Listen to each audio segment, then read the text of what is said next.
That's good. Okay, good morning. So can we call for the sitting and apologies, please, Stuart? Okay, morning Chair, morning members. Thanks very much. So for the Sudderant, Councillor Lillian Jones. Thank you. Councillor Neil Watts. Councillor Watts. Yes, I'm here, Stuart. Yeah, okay, thank you. Councillor David Richardson. Present, Stuart. Thank you. Councillor Peter Maben. Yeah, I'm here. Thank you. Thank you. Councillor Beverly Clark. Here. Thank you. Councillor Sally Cogley. Here, thank you. Thank you. Councillor William Lennox. Morning, yeah. Thank you. Councillor June Kyle. Present. Thank you. Councillor Jennifer Hogg. Yep, I'm here, thank you. Thank you. And Councillor Elaine Stewart. Yep, I'm here, thanks, Stuart. Thank you. Okay, Chair. Thanks, Stuart. So any declarations of interest? Nope. Okay. So item 2 is the previous minutes. Can we agree is a correct minute? Agreed. Okay. Yep. Item 3, that's Planning Performance Framework Annual Report 21-22. And that's a report by Chief Governance Officer. Is you taking it, David, or is... Yeah, okay, thank you. Thanks, Chair. Good morning, members. Apologies, the interim operations officer, David Wilson, that you'll all know is our most senior planning colleague at present. Unfortunately, he's indisposed for personal reasons, so you'll need to just, I'm afraid, put up with my good self in terms of presenting the paper. This is a kind of a mixed paper. I don't mean in terms of the outcome, in terms of its overall rankings in all the reports that the committee sees. You will note, having read it, that it relates to 21-22, and I'll explain the time lag in a moment. Which doesn't sit with the council, but we already know the high-level information for the subsequent year 22-23. So if I get confused, apologies, but you're actually working in two different worlds, if you like. The difference being that what is issued at the beginning, earlier in the process, is each council's own performance figures against its own performance. What then takes the period of time is this level of reporting in terms of putting it into the context of comparative performance against other planning authorities. So Scottish Government, for instance, have written earlier this year and given us the 22-23, there I go, 22-23 outcomes, which I'll update you on as well, but not on a comparative basis, just the number of weeks taken against the markers. So what you have is the full report from the year before that gives us our place in the context of other authorities, which is always interesting, but at the end of the day, we take the view that it's what we do here that matters, but if there's learning to be taken from better practice somewhere, then we're not going to cut our nose off to spite our face. So the process itself is set out in the background section in terms of what the overall purpose is, and it's to try and achieve a consistent approach to service delivery across Scotland and to demonstrate performance improvements, outputs in areas of best practice and innovation. So it has value, but I'm conscious that members like current information, and therefore just the balance is this is from 21-22.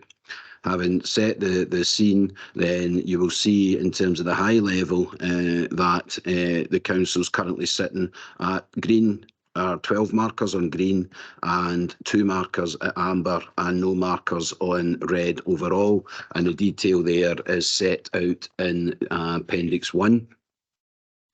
Which you can see from pages 18 onwards. So they are broken down there, and you can see specifically where the 2 ambers sit and where the greens sit. The other caveat to this is it can only reflect the work and the applications that have actually been dealt with during the year. And therefore, while headline figures, have to be taken, then they have to be taken also with a pinch of salt. For instance, at the top of page 12 there, table 1, the main one there is major developments, and obviously that only includes those that we determine. So, for instance, those that were on those members in the planning committee at the last sitting, week past on Friday, was it last Friday, will know that we also have to put in just as much effort on a lot of the major ones that are dealt with by Scottish Government rather than determined locally, and they don't fit in here because you're not determining them. So when I tell you that the 102-week average was, when you drill into the detail in the report, based on only the 2 major development applications that were dealt with last year that were both legacies, then you can see that the 102 is actually, I won't say artificial, but it reflects basically 2 major developments in the full year, and both of them had had a shelf life before we get anywhere near that year and anywhere near determining them. I advised earlier that we do know the headline, and the headline for major developments for 22-23 was we are down to 42 weeks. But again, I think that was based on no more than 4 major developments. So that same pinch of salt needs to be added, whether or not we already like the recipe. So we are actually sitting there. I don't know the 22-23 Scottish average, but the year before was 44.6, and we came in last year under the previous year's average. But again, as I say, this doesn't reflect large numbers of major developments in any one year, and therefore it just needs to be taken in that context. You'll see as well there was a slight movement in the non-householder development, not by much, 14.5 against the Scottish average of 13.5, and in the householder developments, the average time to make decisions was round about 8 weeks compared to the Scottish average of 8.7, so we are below there. As I said, the real purpose of any benchmarking framework is to allow the identification of who's doing what best, and to allow the sharing of that best practice to support each authority's ongoing attempts to fulfil its duty. And remember, it's a statutory duty of continuous improvement across all aspects of the Council's service and performance. The summary of the positions set out in paragraph 16 at page 13, and we say there that the PPF sets out the key factors locally and nationally that drive the expectations and resource requirements of the service. They place a requirement in the planning service which goes beyond the statutory requirements, and they set best practice as the standards expected. The action plan that we've set out in the back of 21-22 exercise is detailed here. And you will see that we're looking to continue to exceed the requirements of the PPF and reduce the risk of poor performance. We're continuing to strengthen the reputation of the councils and enable development and sustainable growth, maintain and build the resources to ensure the staff structure is strengthened, build on and continue to improve the efficiency of the electronic planning process, adopt the LDP2 upon conclusion of the examination. I think that should probably be LDP3 now, I get confused.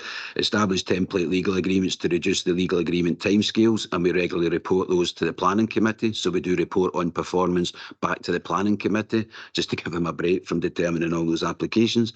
We continue with progress and support for placemaking plans, CARS, the AGD community landscape partnership projects, and we undertake a service review, development management, development planning and regeneration to consider resources.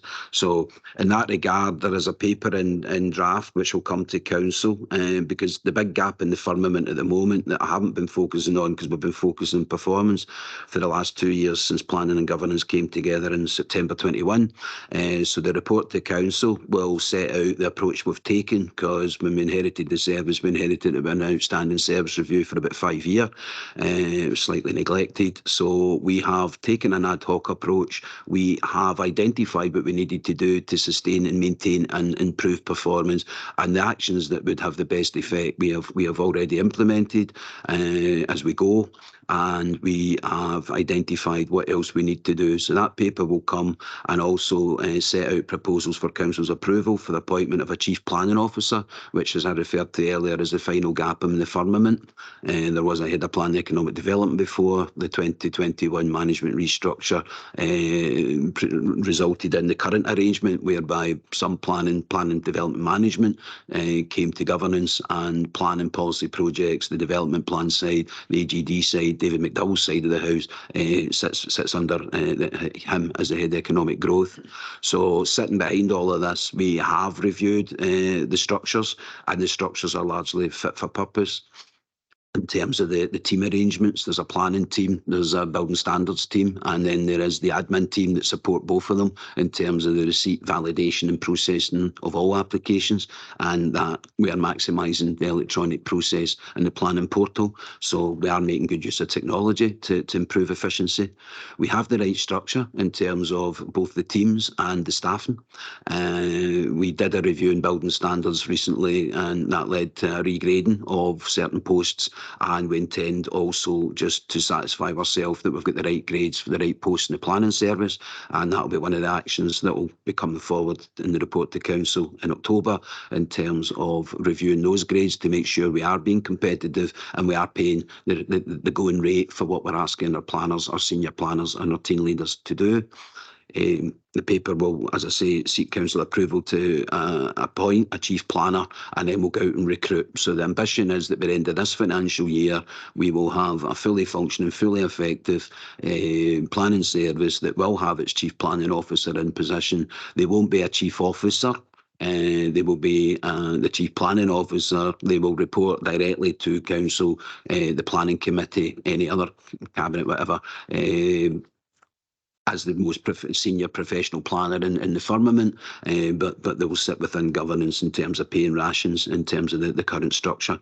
So come, as I say, the end of the financial year, the last piece of the jigsaw will be a senior planner who will then be in a position to directly lead the service in all aspects, and we can then adjust the balance at the moment in terms of who's involved in what. So in essence, what that all comes down to is where there are actions identified, then we take them forward in the context of the action plan that will come with the report to council in September, October, seeking, as I say, approval for the outcomes from the service review, the future actions and the arrangements that's proposed for the appointment of and the creation of the post of a chief planner. And with that last piece of the jigsaw in place, I'm confident the service will continue to improve, will continue to hold its own. The main issue, and there's not a lot you can actually do about it if you've got the right structure, the right posts and the right grade for the post, is recruitment, because quite simply, and there is no magic solution to this, quite simply there are not enough planners, as is the case in other professional areas, but there are not enough planners coming out fresh with the qualifications. It's not just a public sector problem, there aren't enough planners going into the private sector either. And in the longer term, I really don't know what the solution is for that in terms of attempts by the professional body to try and increase interest and increase folk coming in to the planning world. But we continue to do the absolute best we can with the options we have to recruit the best people we can to continue to provide the best service we can. But it is a challenge. That's not a complaint. It's not an excuse. It's just an observation that is absolutely the case that authorities are all robbing Peter to pay Paul in terms of trying to recruit the best people we can against a very shrinking field. In terms of the long term, I really don't know where that's going to take us, but we can only deal with the here and now and keep a weather eye out for the future. And all we can do is continue to manage our own side of things, set out our own stall and do the best we can to recruit the best people we can, as I say, to provide the best service we can, which is what we continue to do. But it is a challenge. I know members know this, and it's not just in planning, but it's certainly acute in planning. And you see that in the budget, which is why we're projecting always an underspend in employee costs, because we're always carrying vacancies, which doesn't mean we don't need the posts. It means we need the bodies, and they're hard to find. But against that backdrop, I don't want that to be negative, because overall this is a positive report. It's an improving performance. It's further improved in 22-23, which you'll see in a year's time. And I'll leave it at that just now, Chair, and open it up to yourself and members if there's any particular questions or points. Thanks, David. That is a positive paper. 12 green and 2 amber. And when you look at the table on page 21, it's the best performance since 17-18. So that's really good. And it's good to see that within the action plan, there's work to reduce the legal agreement timescales. So when the review said that's improved for 23-24, then it's working. So that's really, really good. Does anybody have any questions for David on the paper? Councillor Mayben. Thank you, Chair. David, thank you for the report. Obviously, we're looking at the two ambers. Everything else is green, which is brilliant. The two ambers you're saying are mostly down to legacy cases, which is giving us a bit of an anomaly. I'm thinking next year this will change and these will turn green because the legacy cases will be dealt with. At page 19 on the table, that's not showed up in paragraph 14 down the bottom when it talks about stalled sites, legacy cases. I'm surprised that's green when it's the legacy cases that's given us the ambers. Or am I reading it wrong? No, they're two different factors. You're measured on how many applications are clogging up your system. Those are legacy. That's covered by 14. So obviously it's good practice, good housekeeping to, once you've received them, taken the fee, validated them, the paradigm is get them through in 8 weeks and get them out with a decision.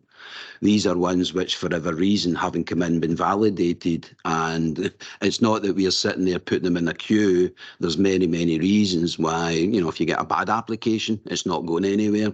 Even once it's validated, the actual content might be poor. And then we're always back at applicants to try and highlight where this is going, and if something should be acceptable, but because of a lack of detail or information, or they haven't covered certain steps, then there is a dialogue back and forth. There's no point in putting something up for refusal because we don't have the information. If with the information, it's likely it would be eminently capable of being approved. But different developers take different approaches. Different developers sometimes chop and change. So I wouldn't try and presume to explain why every developer that's on the other side of a legacy case, having made the application, doesn't then decide they need to follow it through commercially at that point. But things like COVID and pandemic, anything that came in then, nobody would have had any great inclination to progress with things until they knew what would, the lie of the land was going to be. So the legacy cases sit there because the applicant isn't also pushing to have them to determination, because it's always an applicant's gift to give us everything we need to get to an assessment, to get to a recommendation, to get to committee. So this tells us that we're doing better in actually moving them on and getting them out of the system and saying, do you either want to withdraw that or give us what we need to get it to a decision? What the first one then reflects is, as you clear these legacy cases, they come to a decision. And the first factor in terms of that's your average time scale. So if you did, I'm not going to do the maths, but if you did 3 in 10 weeks, and then one at 100, let's say if you did 5 in 10 weeks, that'd be 50 weeks. And if you did a fifth that's been in the system for 100 weeks, then, I've done the maths, but you would get to a point where you can see, how averages work. So the bottom line is, as I said earlier, because there was only 2 legacies, that's the average time taken to deal with the 2 legacies. But that 102 weeks on average was already on the clock by the time we got to committee. So the bottom line is that you will always, if you do well clearing the legacies under 14, you're always going to impact on the first performance because you have to then take them to committee and then they'll stretch your average time taken. And as I said, in that case, there were only 2 major developments taken to full determination in the year, and the average time for the 2 of them was 102. In terms of next year, as I said, we know now that our average for 22-23 was down to 42 weeks because there weren't as many legacy cases, or it's tempered with non-legacy cases. I don't know if that'll be amber or green, probably green, but we still don't know what the Scottish average is for 22-23, but we know it was 44 weeks for 21-22. So last year's performance sits below the previous year's average across the authorities, and we'll know in a year's time where last year's performance sits against last year's average. There's mine. Thanks, David. Does anybody else have any questions? Anybody online? No. David, see just householder development and non-householder development. What's the difference? It's probably a very technical one, but basically I think it's probably give them their literal meaning. I can get the statute definition, but householder literally is limited to the one property. It'd be minor, it would be extensions, it would be deckings, patio, fences over 6 feet, whatever. Mrs McGlunfer's shed, if we remember that one, those that were here before, when they were looking at putting the fees up or creating the pre-application fee, which they backed away from in terms of the householders. So the householders are small and minor and relate to maybe single properties, and the non-householder will be, non-residential properties, but not massive. So it's all about scale. Okay, thanks, David. Okay, folks, if there's no other questions, can we agree the recommendations on page 9 at paragraph 2? Agreed? Yep, thank you. Okay, thanks, David. So we'll move on to Ian, and it's a complaints annual report for 22-23. Thanks, Ian. Thanks, Chair. Good morning, members. So yes, Chair, this is the annual complaints report, which is a requirement under the Scottish Public Services Ombudsman's model CHP and performance framework. So that complaints handling procedure, that CHP, has been with us since 2012. And in 2021, it was adjusted slightly and revised. So this annual performance report is the second annual performance report that we've presented to members under those arrangements. As I said, it covers the period 2022-23. So covering reporting at paragraph 8, we provide a summary of the actual performance position for that year. The detail is in the appendix in the actual report itself, but just the higher level information is presented here. So this is not the only opportunity that members get to see performance around complaints. Clearly, it's in East Ayrshire Performs. We also have regular reports to management team and individual services as well. So the annual performance report is based on the performance measures, as I said, contained in the SPSO's revised National Complaints Performance Framework. That was introduced in March 2022. So as much as I said, this is the second annual report under the revised complaints handling procedure, they adjusted the performance element of that. So this is the first time we've reported on a much reduced set of indicators for complaints performance. There are now 4 indicators for us. So as I said, the appendix includes the detail, but at paragraph 11, we just provide a summary. So in total, there were 132 complaints received by the council in the last year, and that is a significant reduction from 2021-22 of 24%. So that's very welcome. The 2021-22 position was a bit of an outlier for us. And that was way ahead of anything we'd had in even earlier years as well. So very welcome reduction, but still puts a demand on council services and to respond to those. So in addition to presenting the performance data, we also include a summary of complaints that have been received by the Ombudsman, and there's an appendix in the appendix that sets that out. Again, to reassure members, we've not had any complaints considered by the SPSO upheld. So again, that's really positive for us. I think the last fully upheld complaint that the SPSO considered on behalf of the council was a couple of years ago. So again, really encouraging. The one bit that we do always keep an eye on, though, is how many complaints that the Ombudsman receive before the council receives them. So we call them premature complaints. So that's still an area of concern for us, because clearly we want residents, complainers to come through the council's procedures first before they then go to the Ombudsman, because the Ombudsman will not entertain those complaints at all. So those premature complaints are still above the Scottish average, but reducing none the same. And a key part of our complaints arrangements is about identifying improvement from those complaints. And at paragraphs 14, 15, we talk a wee bit about some of those improvement actions that we've had over the period.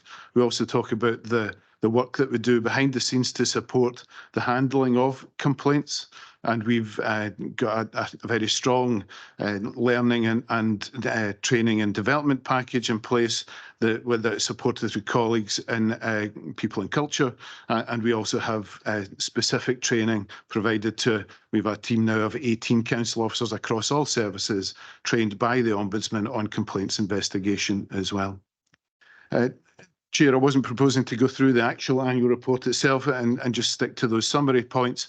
Within the annual report as well, though, members will also see some examples of anonymised case studies, and they are lifted from actual complaints that we have dealt with over the last year. And happy to take any questions. Thanks, Chair. Thanks, Ian. It's good to see there's a reduction in the complaints, and also that there's no complaints being upheld by the SPSO against the council, so that's reassuring. Just been looking at some of the improvement actions, learning from the complaints, in particular, so page 35.33, which I'm sure will be welcomed by everybody. You know, it's the letters that's been sent to families who are bereaved, just how we word those letters, so that's a welcome improvement. And then just onto the case studies as well, page 36, case study A. The deaf person who needed the British Sign Language, you know, to go through our council tax reduction form, and it's good that we've taken learning from that. So that's quite good. And just on that, so the child-friendly complaints handling principles which are being included within the procedure. So is that going to impact on our resources to deal with those complaints? And what brought all this about, Ian? Thanks, Chair. So yes, an emerging bit of work that the Ombudsman is promoting just now, and it's not in effect yet, but it will be coming into effect from the 1st of April next year. We're still waiting on the detailed guidance, but in effect, this is the Ombudsman trying to encourage young people to engage with the complaints process. So almost putting in place arrangements to make that easier for children and young people to do that independently, even though they will still need some support clearly to do that. We don't quite know yet what the resource implications would be for that, Chair, but I think from what we have seen so far is that it potentially could, particularly for education colleagues and social work colleagues, present some challenges there. We're in a position where we're seeking that clarity around the detail, but we're also, you know, we're not quite sure yet that it is proportionate that level of further new arrangement that the Ombudsman is looking to introduce is going to add any great value. Children and young people can already make complaints through their parents or carers. Or other advocates, so they can still do that. And in fact, education colleagues get many complaints that involve a young person. They might not be the lead complainant, it'll be through their parent or carer. So it's a bit of a watching brief for us just now. As I said, it won't come in until the 1st of April next year. That's the latest information we've got. So even if it does come in then for the purposes of our annual reports, it will be another year then thereafter before elected members get to see the product of some of that. So the numbers of complaints, the nature of the complaint, etc. But it is something that every local authority just now is working with the Ombudsman on to get clarity around the arrangements. I understand they're looking at a couple of pilots this year. We're not one of the pilots, but a couple of councils are doing some pilot work around this. And if there's anything emerges from that, we'll report it back in our next report on our annual report next year, Chair. Thanks. Thanks, Ian. I've got two people who want to ask questions, so Councillor Coughlin and Councillor Richardson. Thanks very much. And on to the allowing children to complain. Where has the impetus for this come from? Because it's clearly bonkers. So actually, it's hard to put my finger on exactly where this came from. The Ombudsman has been on a bit of a journey of themselves trying to encourage people who are dissatisfied with council or public services in general. As you know, the Ombudsman covers not just councils, but NHS, Scottish Welfare Fund, a whole range of different things they will deal with. So I think it has just been part of their agenda to try and encourage individuals to engage with formal complaints procedures when they are dissatisfied. And I think a gap for them, as they've identified, where children and young people. But as I said earlier, there are already routes for them to do that. So that's why we're just not quite convinced yet that this is going to really add any great value yet. Councillor Cogley, it's a good question. Yeah. Because it seems to me that we're going to be in a position where we're going to have to take a resource from delivering a service to just dealing with a complaint because we're not delivering a service well. And I just think it's a very, very backward move. Let's hope not. Councillor Richardson. Thanks, Chair. It's really just a question for Ian. Obviously, and I think, probably I've got a financial services background, so I see loads. In fact, it's almost an identical sort of process as to a complaint to a bank or building society, where the bank or building society does the full investigation, responds, and then if the complaint reaches deadlock, the customer would have the opportunity to complain to the FCA. So that's where I'm going with this question. So we talk about the Ombudsman, and in financial services, the FCA has very sharp teeth, as you're probably aware. Banks and building societies and insurance companies, if they've done something really bad, they can be fined heavily. So my question is, in the public sector, and I'm not saying we ever will do, but if the council did something really, really bad and we came to deadlock in a complaint, we couldn't resolve it, it went to the Ombudsman, what sort of teeth does the public sector Ombudsman have? Can it impose fines? What can it do? No, again, it's a good question, and so slightly different from the financial services context. So they probably do have much more at their disposal in terms of penalty or fines, etc. So it tends to be, and as I mentioned, we are in a position where we've only had 1 or 2 complaints fully upheld by the Ombudsman, and on those cases, it tends to be they look for some sort of change to procedural arrangements for us to be engaging with the complainant, offering apologies. Usually by the time it gets to that, if the council has been self-aware enough throughout the complaint, then we have in the past offered ex gratia payments, for instance, to complainants to try and some sort of reparation for whatever that procedural or maladministration issue has been. The Ombudsman themselves don't, the Public Services Ombudsman won't impose on us a fine or anything. And you'll probably see some of the really high profile cases, mostly to do with health services now, where actually their complaints more about trying to get the public sector organisation to improve their arrangements, to improve their procedural arrangements, to improve how they deal with complaints. So slightly different in terms of the penalties that can be applied because of the financial services. Clearly that monetary aspect to those complaints would come into it. But we have in the past identified complaints where the council has said, yes, we are liable to some of that root cause, and we have provided ex gratia payments. The ones that have went all the way to the Ombudsman and been upheld, we would always, and we have done this, we've always brought them back and on an individual case reported them to elected members too. So a report to Cabinet to explain absolutely the penalty, even though it's usually a procedural or an administrative one. So that tends to be the case.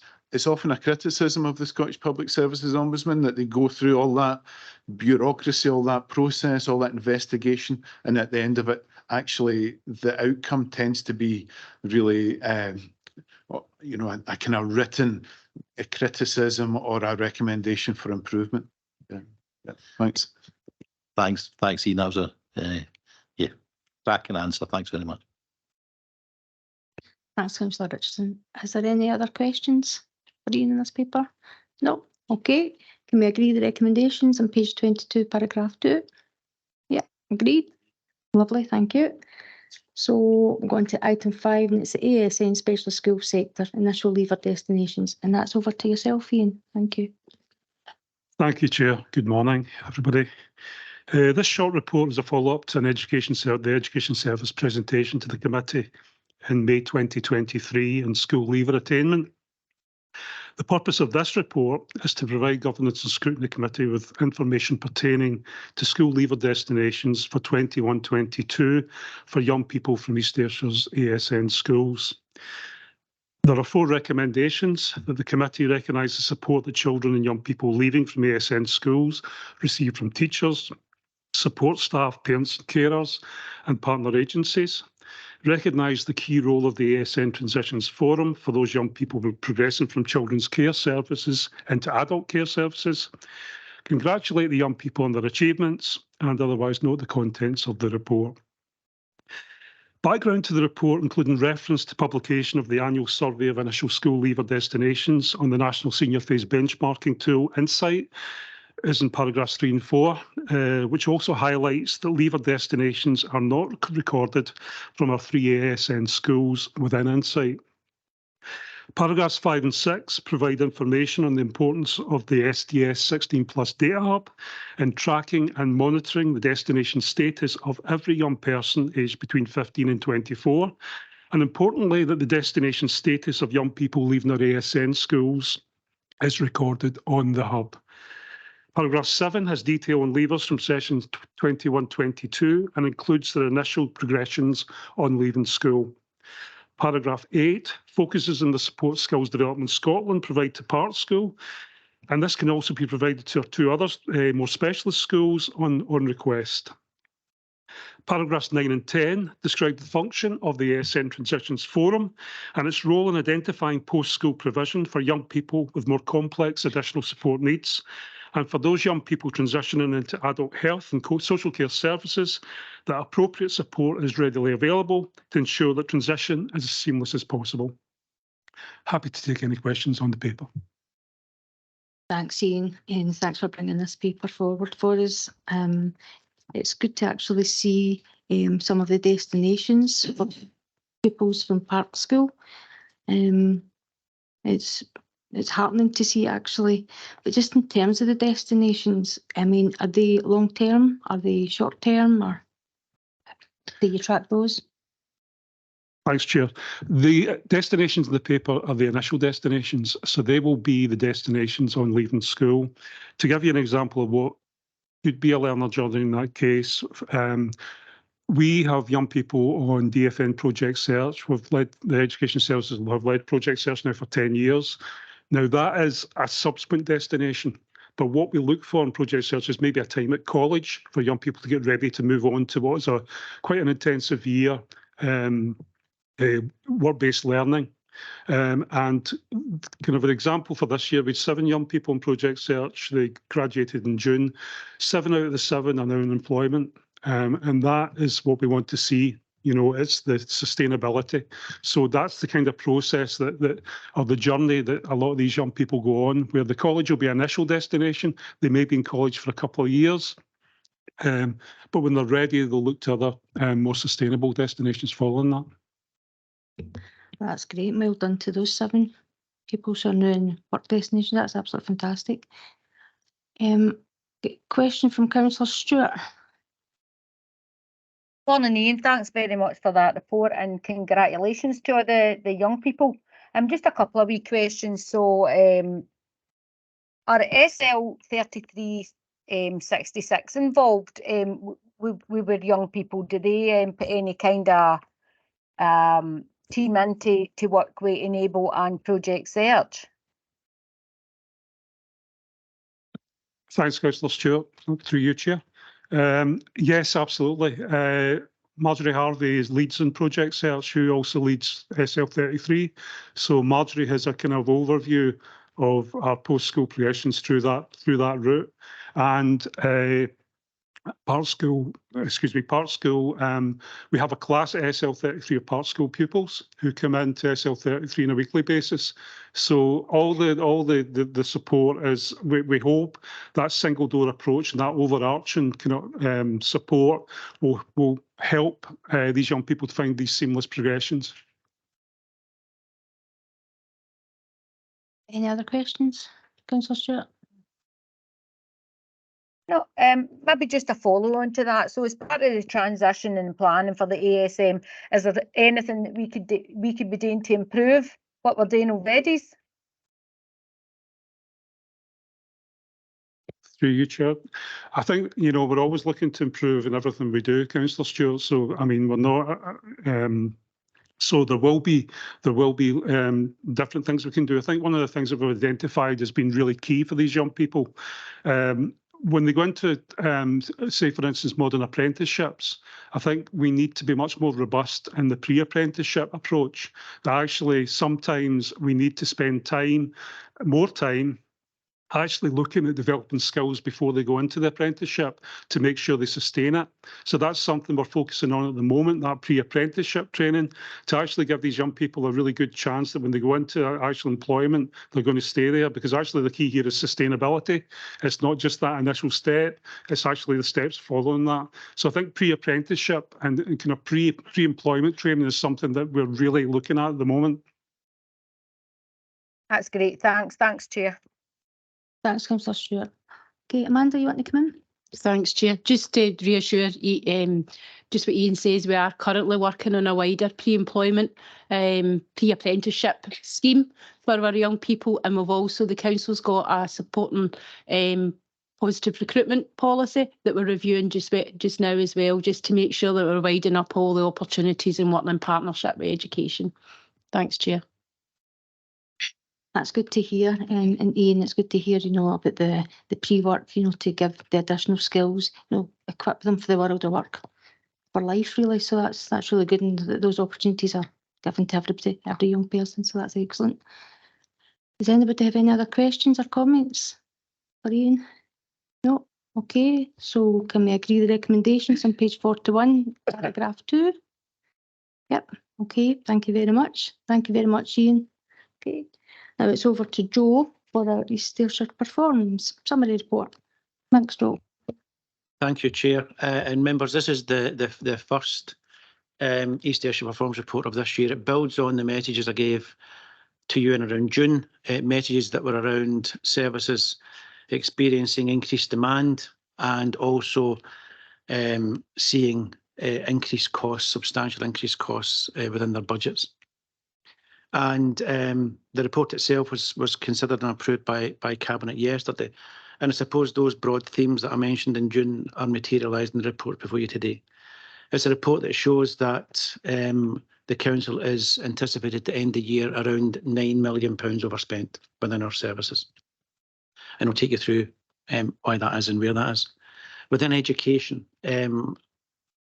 anticipated to end the year around £4 million overspent, caused mainly by two main areas.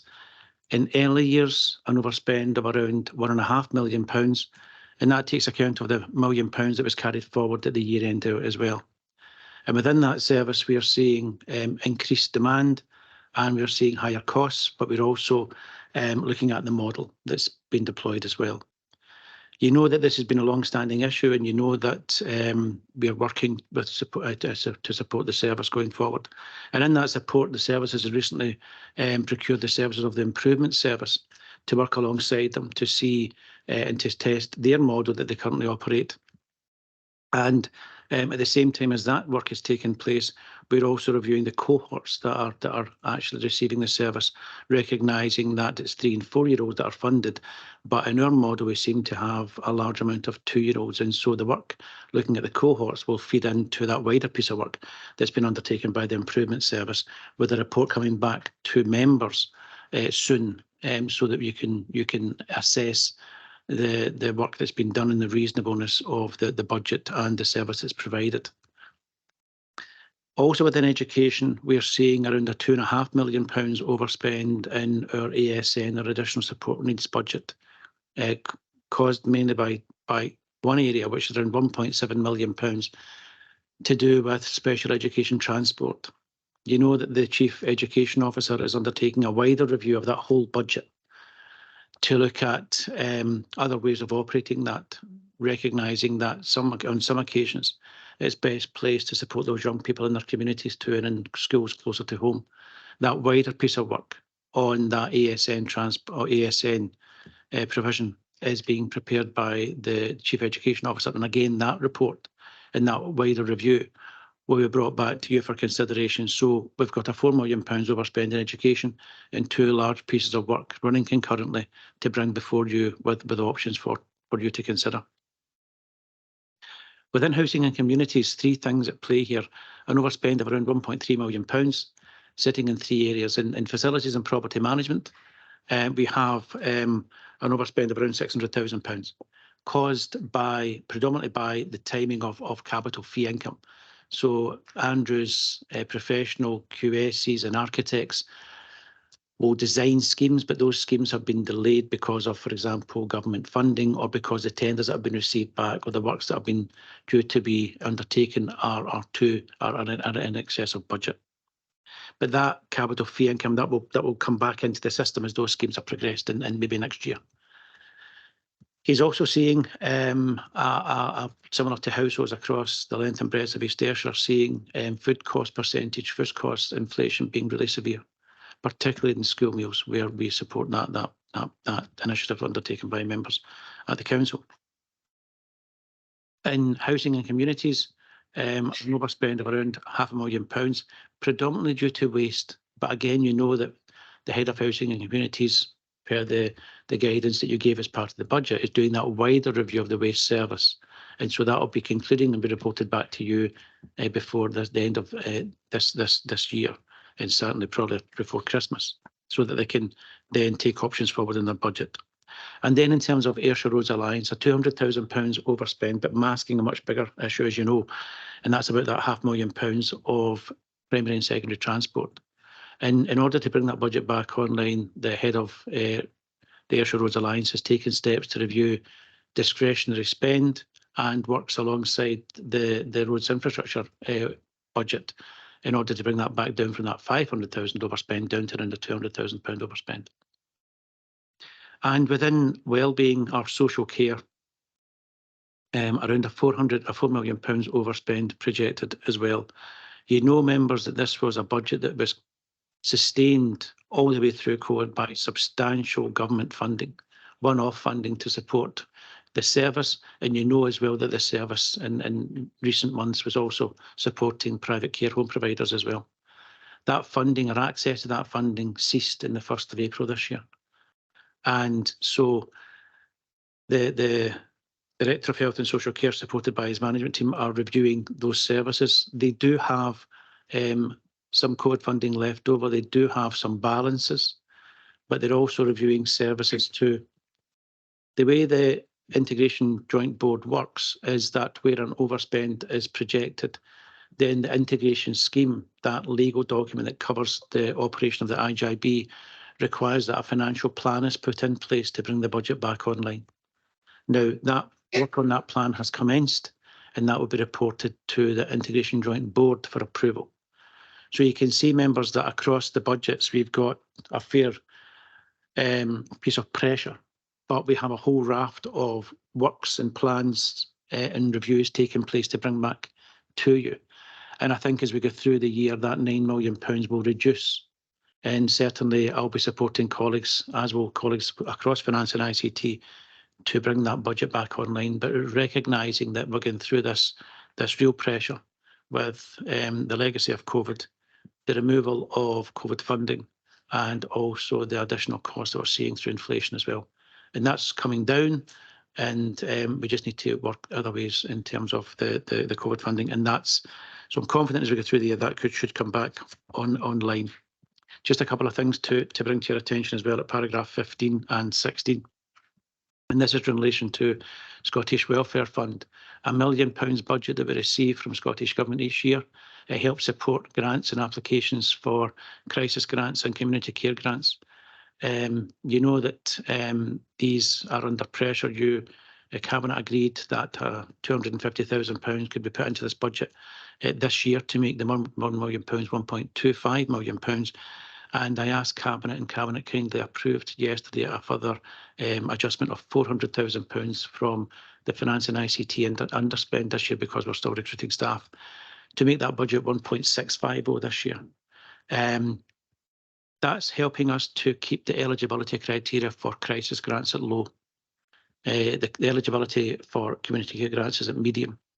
I've got to be upfront with you members. The crisis grant budget is under immense strain. And even with that £650,000 that you've agreed to put in, that will not get us to the year end while keeping the eligibility at low.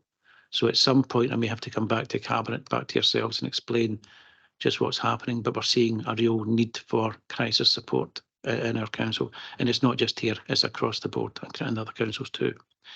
The second point, and just is around council tax reduction, that council tax benefit that's paid to households that require support. It's a £9.5 million budget we get each year from Scottish Government to help support the 14,000 households that get that support. You know that reports are presented last year that we overspent by around £500,000. Now, we don't get that back. We just need to pay that money out and provide that support.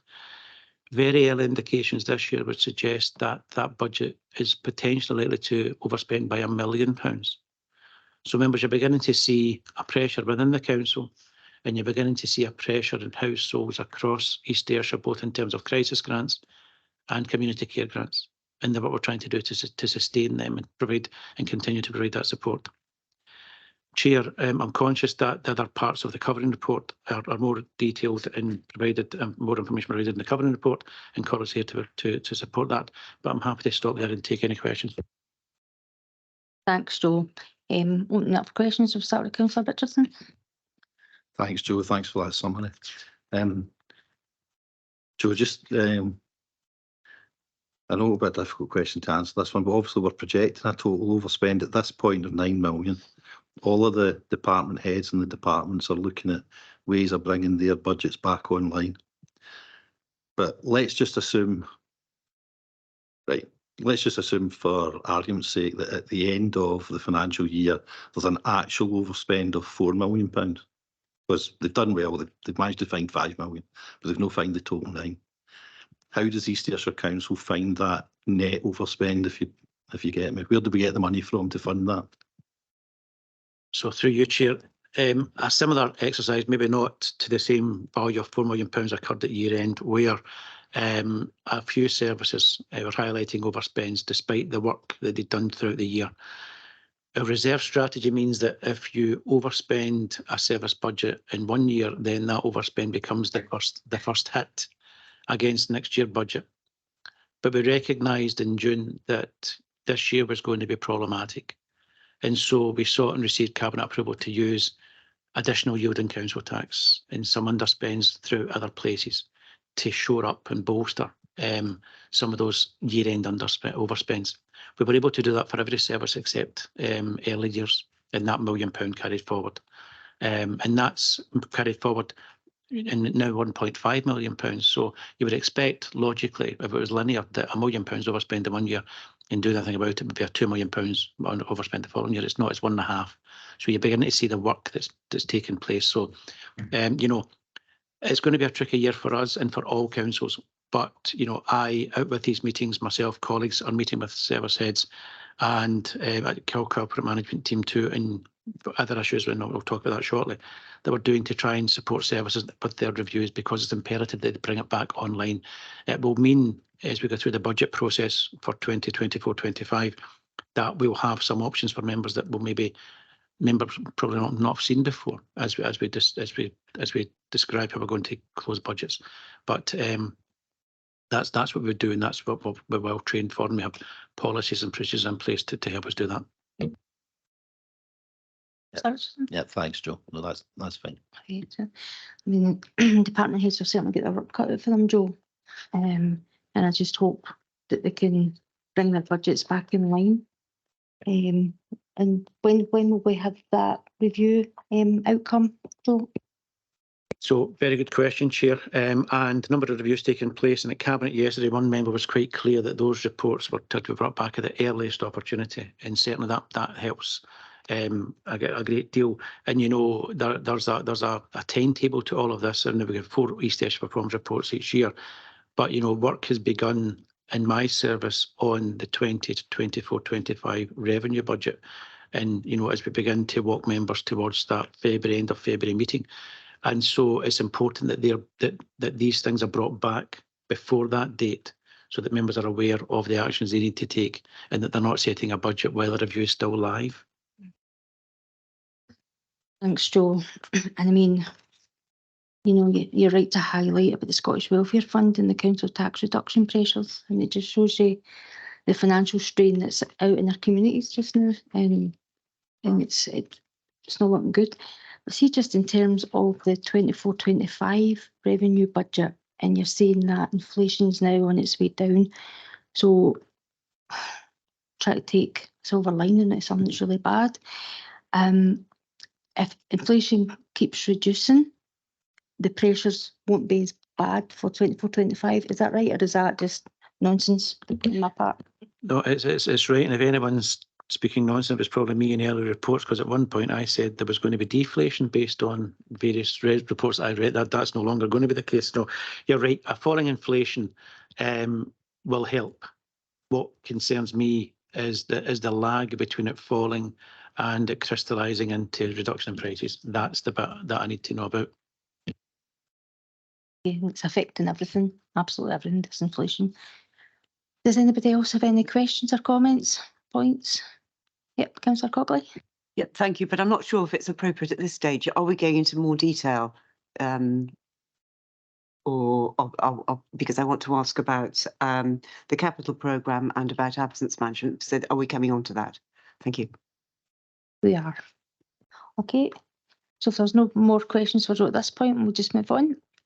Okay, Joe. Thank you, Chair. So we now move on to the expanded report, which really begins in earnest at page 54. Members, I don't intend to go through these main points. You'll see the colour scheme here and the indications that it gives you and the narrative that's provided. I've maybe taken you through the main points that I want to raise and reassure you that out with these meetings, great deal of work is taking place to bring it back online. But maybe just highlight a couple of things for you in terms of the housing revenue account, page 58. You know that in years gone past, that's sort of felt the real brunt of COVID through the COVID restrictions and the inability of the work it was able to undertake. Underspending of around £500,000 projected.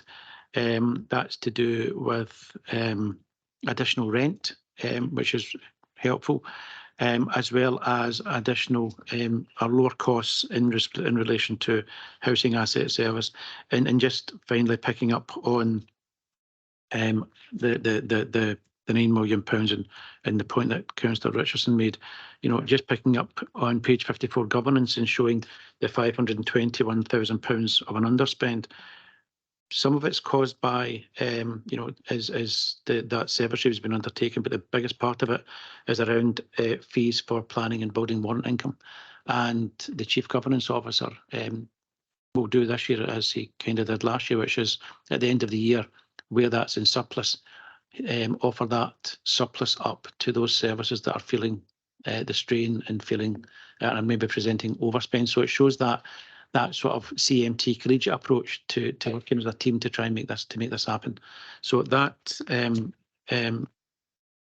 Chair is the revenue. If there are no questions and if you're okay, I can move on to alternative delivery models.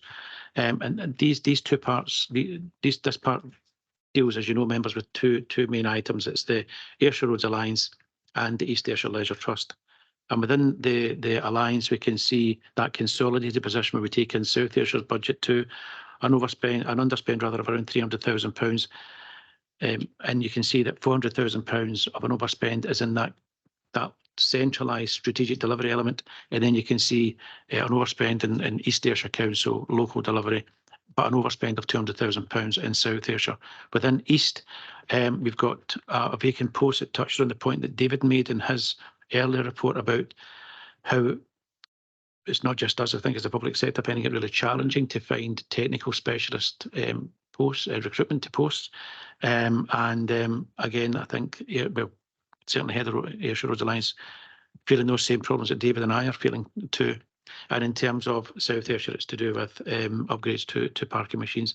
In the capital side, we give details of the bridges and what have been undertaken, and we highlight the new Cumnock flood scheme and narrative that's presented here. I updated yesterday at Cabinet to make members aware that that there's a a dispute with the contractor and the potential for a claim to be made to the council by the contractor, and that as we progress that claim, Head of Ayrshire Roads Alliance, supported by the Chief Governance Officer, are working together along with contractors to identify the extent of that claim and to bring forward a report, either a separate report or through a later East Ayrshire Performs report with further details of what that could be. We give details of the roads refurbishment that's taken place alongside information on the works taking place at the bus station. And in terms of Ayrshire Leisure Trust at page 62, noting a break-even position, which at this point in time is really welcome, acknowledging the pressure that the leisure industry is facing in Scotland at this time and beyond. So that essentially is those two parts. I'm happy to stop and take any questions. Thanks, Joe. Does anybody have any questions or points? No, it's just, that is good that East Ayrshire Leisure have got a break-even position. Aye. So,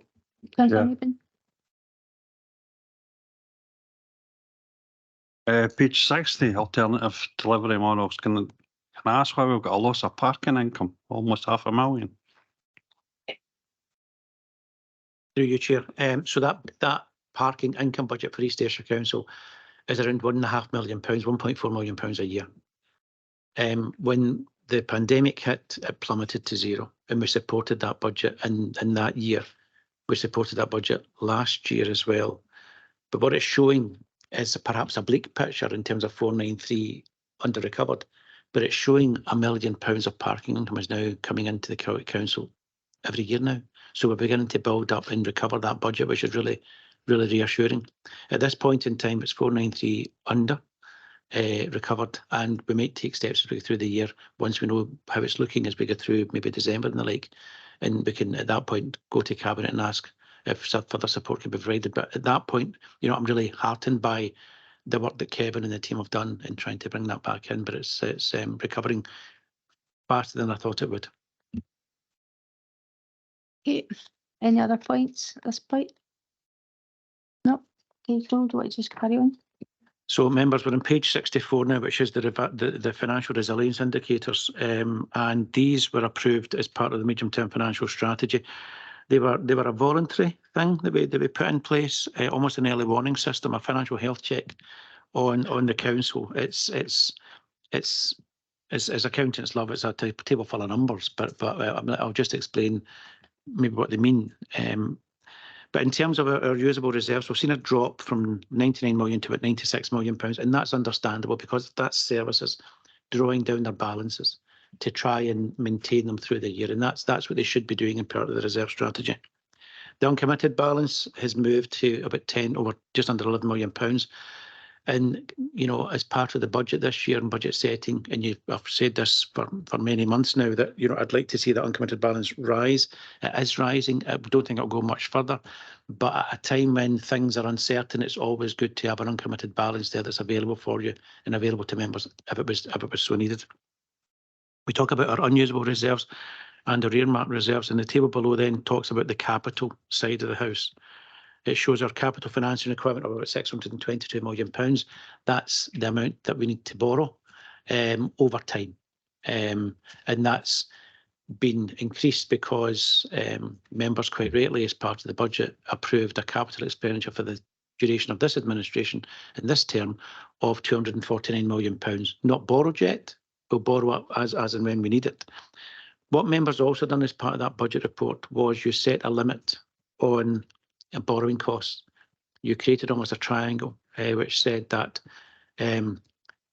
limit the amount of each pound of income that's received by the council that's used to furnish debt. You set that at 8 pence in the pound. It's currently sitting at about 6.5 pence, and it will rise. It will rise as we begin to spend that £249 million. And that's a good indicator. It means that you have, in the face of the pressures we are dealing with, that you've said, okay, £249 million is the maximum I then need to set that 8% rate, and I then need to link in interest rates. Interest rates are higher than the trigger point at the moment, which means we're managing our debt before we incur the £249 million. But I'm really reassured by members in setting that affordability indicator for our capital programme. It's a really, really wise thing to do, and so we're below it at the moment, and we will get towards it as we go through the years to 2027. The last two indicators here are the education ratio and the social care ratio. Really important. Essentially, it's a fairly crude indicator. It says how much of the council's total budget is utilised by or consumed by education and by social care. Those two ratios are increasing. Now, it's increasing for a number of reasons, because those two services receive direct funding, some of it's ring-fenced, and also because, as a council, you elect to protect certain parts of that budget. And so when we go through the budget process, you'll see that education, for example, receives a lower share of the council's cuts allocation than other services do. So we're seeing these two services increasing, and then the share of the budget increasing, which for me, I then am very keen on seeing what's going to happen with the National Care Service and things like that. And I just need to watch those two ratios as well. So it's on one page. It gives you, hopefully through me explaining, and certainly me, an idea of just that financial health check of the council and an early warning system of where things could go. So I'm happy to stop there, Chair, and take any questions members may have. Councillor Richardson. Joe, it's just an issue. I don't know if this is an issue for East Ayrshire Council or no, but it's just something that's been at the back of my mind for a while. In Scotland, obviously, Glasgow City Council is, well, it's under pressure because of, the equalising of pay, male wages, female wages, making them the same. That should have been done years ago. It's just, it goes without saying. This week, we've heard about Coventry City Council, the largest local authority in Western Europe, having to issue, one of those notices that you've explained about in the past, basically saying that they're bankrupt. And I believe the equal pay issue was a big part of that. Does the equal pay issue affect East Ayrshire to a large degree? How did we cope with that? It's just I've not actually seen anything in any papers about it, but it's something that's been at the back of my mind for a while. I think that the key difference is all authorities faced the claims. The headlines there where agreements were reached. All authorities agreed to bring in job evaluation schemes, and all authorities did so. The first tranche that you hear about, the equal pay claims, were the substantive claims that were being brought on and difference of pay that led to the change of approach by all employers bringing in a fresh job evaluation scheme. So you had your claims that led to the change. It was initially agreed with the unions that if the authorities brought in the schemes and settled the claims that led to the change of arrangements and approach, then that would settle matters. But there was a shift, it's lost in annals of time now, and that then led to the second tranche where the claimants then came back and said, OK, you have brought the scheme in, but I would still want to point to the fact that although they agreed, because folk were losing money, it wasn't just about paying some folk more, it was actually about taking some money off and reducing some salaries for some posts, because there's more than one way to get to equality of pay. And what then happened was, because by agreement, all the schemes allowed for a tapering. So say, example I remember off the top of my head was roads worker whose salary for the post was reducing by £5,000 to soften the impact to the losers, if I can call them that for the purpose of the description, then that was maybe done over 2 or 3 years. So initially everyone agreed, well, OK, there's your new arrangement, that gives equality of pay going forward, but you're actually taking 3 years to deliver that because you're taking Jimmy the road worker's salary down in tranches. So the second tranche of claims was, well, actually that maintains the differential for another 3 years, so we'll have another slice. So that was the second round. What's actually affected Glasgow and North Lanarkshire, which thankfully hasn't impacted all other councils, is they ended up with a third tranche. And that's really what's broken the bank, because their job evaluation schemes were found to be flawed. and generated a whole new round of claims. So you have inequality, you have claims that go back 5 years reflecting that. You have a scheme to correct that, and then you have claims because it doesn't do it quick enough, in essence. And I'm making no judgment, this is just how it played out. And then for certain councils, you have a third body of claims, which is the one that broke the bank and had them selling off the family jewels, because the schemes they particularly brought in those authorities, not ours, for the benefit of the camera and the tape, not ours, they then fell foul of the legislation because their new schemes weren't sufficient and didn't deliver true equality. So they had another whole round and had to fix their schemes. So the position at Glasgow and North Lanarkshire hasn't played out, and therefore the financial impact isn't the same. The bottom line is we are literally down to the last few, and we're really untidy up now. It's housekeeping. The residual claims we've got to are in very low numbers. Some are just to be dismissed, but trying to get the union at the other end where there's no money in it because it's just tidying up to actually sign the paperwork when they're still dealing with some of the claims. But the bottom line is we're down to ones that are either duplicates, they've just been in error sent twice, so we just need to get them out, or for other reasons they're not being paid.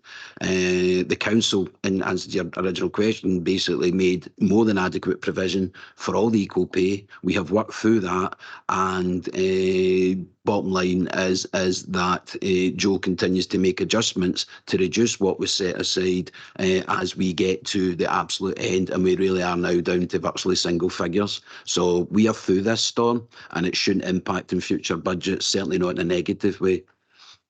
Sorry. Thanks, David. That's brilliant, Dave. No, thanks, Chair. That's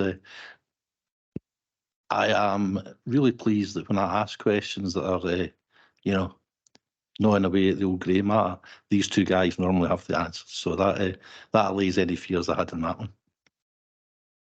Thanks, Councillor Richardson. Are there any other questions at this point? Councillor Watts and then Councillor Maben. Thank you, Chair. Yes, no, it's extremely good to hear from David that we are, as a council, through the storm. But I do need to correct Councillor Richardson. It's not Coventry City Council that's gone bust. It's actually Birmingham City Council that's gone bust. They are two completely different councils, but I just needed to correct him on that, just for a matter of clarity. But it is excellent that we are coming to the end ourselves and we're through the storm ourselves. Thank you. Thanks, Councillor Watts. You can then, Councillor Richardson. Thanks to Councillor Watts for that. I wasn't sure that I'd said Coventry. I did mean Birmingham, Councillor Watts. But again, it's worrying when you see things like that happen. So it was, and reading the article, the equal pay issue seems to have been one of the main factors in Birmingham having to issue one of those notices. That's one of the reasons why I asked the question. Thanks, Councillor Richardson. Councillor Maben. Thank you, Chair. I'm looking at page 66, the maturity, the profile of the loan debt, with a total debt portfolio of 430 million, which is eye-watering. 349 million is Public Works Loan Board. I take it, is this for schools building programme? Is this to build houses and build schools? The rest is long-term loans, the money markets, and we also borrow from other local authorities. Total investment portfolio. We've not discussed that. Just moving on to that. Is that the next part? Right. Is that okay, Joe? Right, okay. Thank you.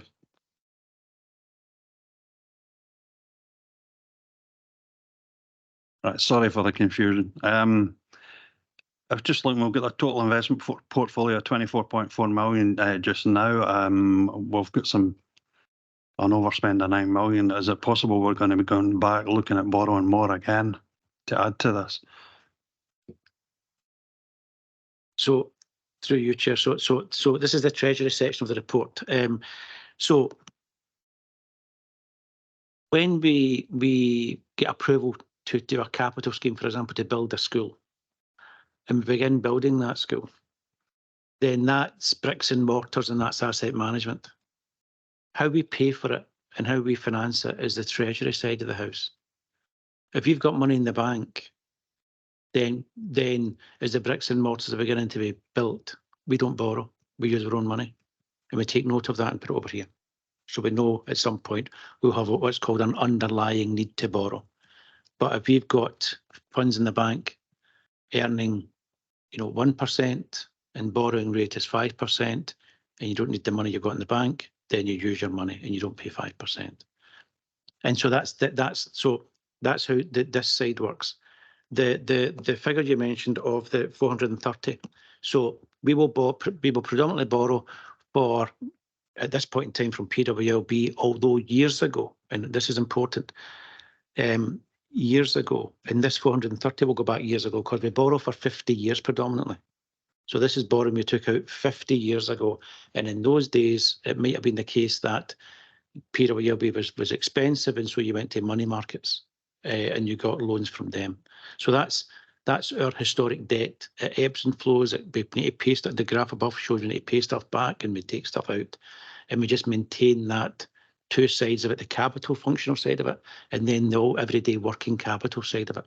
So that's the 430 goes back many, many years. It'll be for roads, it'll be for schools, it'll be for a whole number of things. And the majority, as you said, PWLB, there's some with money markets because at that point in time they were the best option to go with, the most effective in terms of long-term cash. And we've got some funding from other local authorities, £15 million, and that's just because, and it's a bit like, to make it, without being glib, and to make it no disrespectful, so it's a bit like your wallet, your purse. We get our grant from government every Wednesday, a 52th of our grants every Wednesday. If nothing's happening that month or that day or that week, then we've got money we don't need, and so we put it out. Okay, that £15 million was a council that had £15 million they didn't need, and they put it out, and we took it because the rate they offered us was better than the PWLB or the market rate that day. And that's what you just do. It becomes a commodity to some extent. And so that's the treasury side, and that's the borrowing side of taking 50-year loans, £340 million. We've got £24 million of our own money that we've put out. We are holding it overnight. Really, it's on call. It's not the best option, but it's £24 million without, again, being glib. That's like working capital, right? We could get a 4-weekly pay run, a teacher's pay run, a large creditors invoice, a large creditors run, or a claim, in which case 14 million of that's away. So that's the just sort of day-to-day monetary transaction that takes place in Treasury. What is confusing about this page is it doesn't really explain. It shows money in a different way here. It shows almost money as being monopoly, as being a commodity. What I give an undertaking to do is to provide Treasury training to elected members. I spoke with our Treasury advisors yesterday about that, and so at some point, we'll decide the format of that, whether it's a conversation, whether it's individual groups. We'll do that training. So I hope that kind of explains it. We have long-standing debt, but we're a £350 million business every year with a £1 billion planned to spend on assets, and as part of that, managing the money is just part of the job in doing that. So hopefully, when that Treasury report comes in, that Treasury training comes in, we can just spend time maybe over a tea or a coffee and just talk through it. Thanks, Joe. I had that Treasury training. Be welcome. I'm sure whatever format that takes. So that'll be really good. Councillor Richardson. Thanks, Chair. No, it was just to say to Joe, I mean, every one of these governance and scrutiny meetings that I attend, every day is a school day. So that was an interesting fact that the Scottish Government block grant gets paid out to East Ayrshire Council in weekly instalments. Okay. That probably helps just now, because sometimes, years and years ago, most days were moved from weekly pay to monthly pay. I sometimes wish that I was back on weekly pay. So maybe that helps a wee bit, Joe. But as I say, every time you come to one of these meetings, you pick up wee facts. Thanks, Councillor Richardson. Is there any other points or questions for Joe at this point before we move on to the capital programme? No? Okay. So it's over to yourself, Simon. Yeah, thanks, Chair. Good morning, members. Capital programme is continuing to make steady progress. However, as is noted in the covering report, it does face significant challenges due to the current economic climate. Construction inflation volatility is making it extremely difficult to accurately predict potential values of future tender returns, and recent market intelligence is indicating much higher construction costs than had been anticipated. The asset investment team within facilities and property management are using their professional expertise to ensure that every opportunity is taken to deliver projects as economically as possible in areas including design, specification and procurement approach. As usual, without going through the report in great detail, if I could provide you an update on a selection of projects in relation to their stage of development. Projects recently completed include early years facilities at Catrin and O'Mellington, along with SHIP programme developments at Witch Road and Bellevue Gardens and Kilmarnock. There's approximately £27 million of construction contracts currently on site, and this includes the new build Dunlop Early Childhood Centre, which is well advanced, the final phase of works at Kilmarnock Bus Station, and SHIP programme developments at Kennedy Drive, Kilmarnock, and Kilmarnock Road, Mauchline. Projects at a detailed design stage include the Galston Office project, where minor changes to the planning consent are being processed to allow an award of contract. The St Sophia's Enerfit refurbishment, where tender documents have been received and are currently being assessed. And Doon Valley Community Campus, where tender documents are being prepared. However, cost estimates continue to indicate significant financial pressure on the project due to the current market conditions. Projects at an earlier stage of development include the Ayrshire Innovation Park as part of the Ayrshire Growth Deal, with feasibility layouts being developed for combining the AMIC development and the Ayrshire Engineering Park, both at the site at Moorfield. And we have the Cultural Kilmarnock project, where design development has recommenced and discussions are ongoing with the main project funders to align funding timescales. So thanks, Chair. That's just a brief overview. Happy to answer any questions on these projects or indeed any others within the report. Thanks, Simon. Just a couple of points myself. In terms of the North West Kilmarnock School, still waiting on an announcement of funding. Have we heard anything there? What's your thoughts on that? And just the second one really is, you'll not be surprised, Kilmarnock Bus Station. So when do you expect works to be completed there? Yeah, thanks, Chair. Still no news from Scottish Government around about the Learning Estate Investment Programme Phase 3. Originally, as you'll be aware, that was expected to be announced at the end of last year, and we still keep getting some information that it's imminent, but as yet nothing has come through. So I really don't have any update on when that's likely. In terms of the bus station, as is noted in the report, it has incurred a couple of delays around about material supply issues and also some additional works that were required to be undertaken, and we expect that completion will be early 24, so not quite before Christmas, but just into the start of the new year is when it's anticipated. Thanks, Simon. Okay, does anybody have any points or questions? Councillor Cogley? Thank you. Thank you very much, Simon. Could you give us an update on St Sophia's Primary School, please? The pupils, of course, have decanted and are now elsewhere. So I'm sure they'll be looking forward to getting back into their new school as soon as possible. Thank you. Yeah, thanks through you, Chair. Yes, Councillor Cogley, so the decant has, they're now at the Kirkstyle Primary School, or the former Kirkstyle Primary School. We have the tenders back. They are still being, the finalisation of the assessments just still being done just now. We would hope to be in a position to award a contract in the near future, subject to the final values of these tenders in relation to the current budget allocation. But it would be hoped that we could award a contract probably in about October time, I would think, to then allow the project to proceed. Thank you. Thank you, Simon, for that. And also the town chambers in Galston, if you could give us an update on that, please. Thank you. Yeah, as noted in the report, we have the tenders back, they've been assessed. We do have a preferred bidder. There was a slight complication around about the original planning consent where it's not unusual that modifications are required to that as the design is developed into a technical stage. That's a lot of the time that's done through what's called a non-material variation, where the changes aren't deemed significant. But there were one or two changes that our planning colleagues considered were beyond the scope of a non-material variation, and it required another planning application to be lodged. So that's in relation to roof-mounted plant on the building, replacement windows and some additional stonework. So that application is being processed.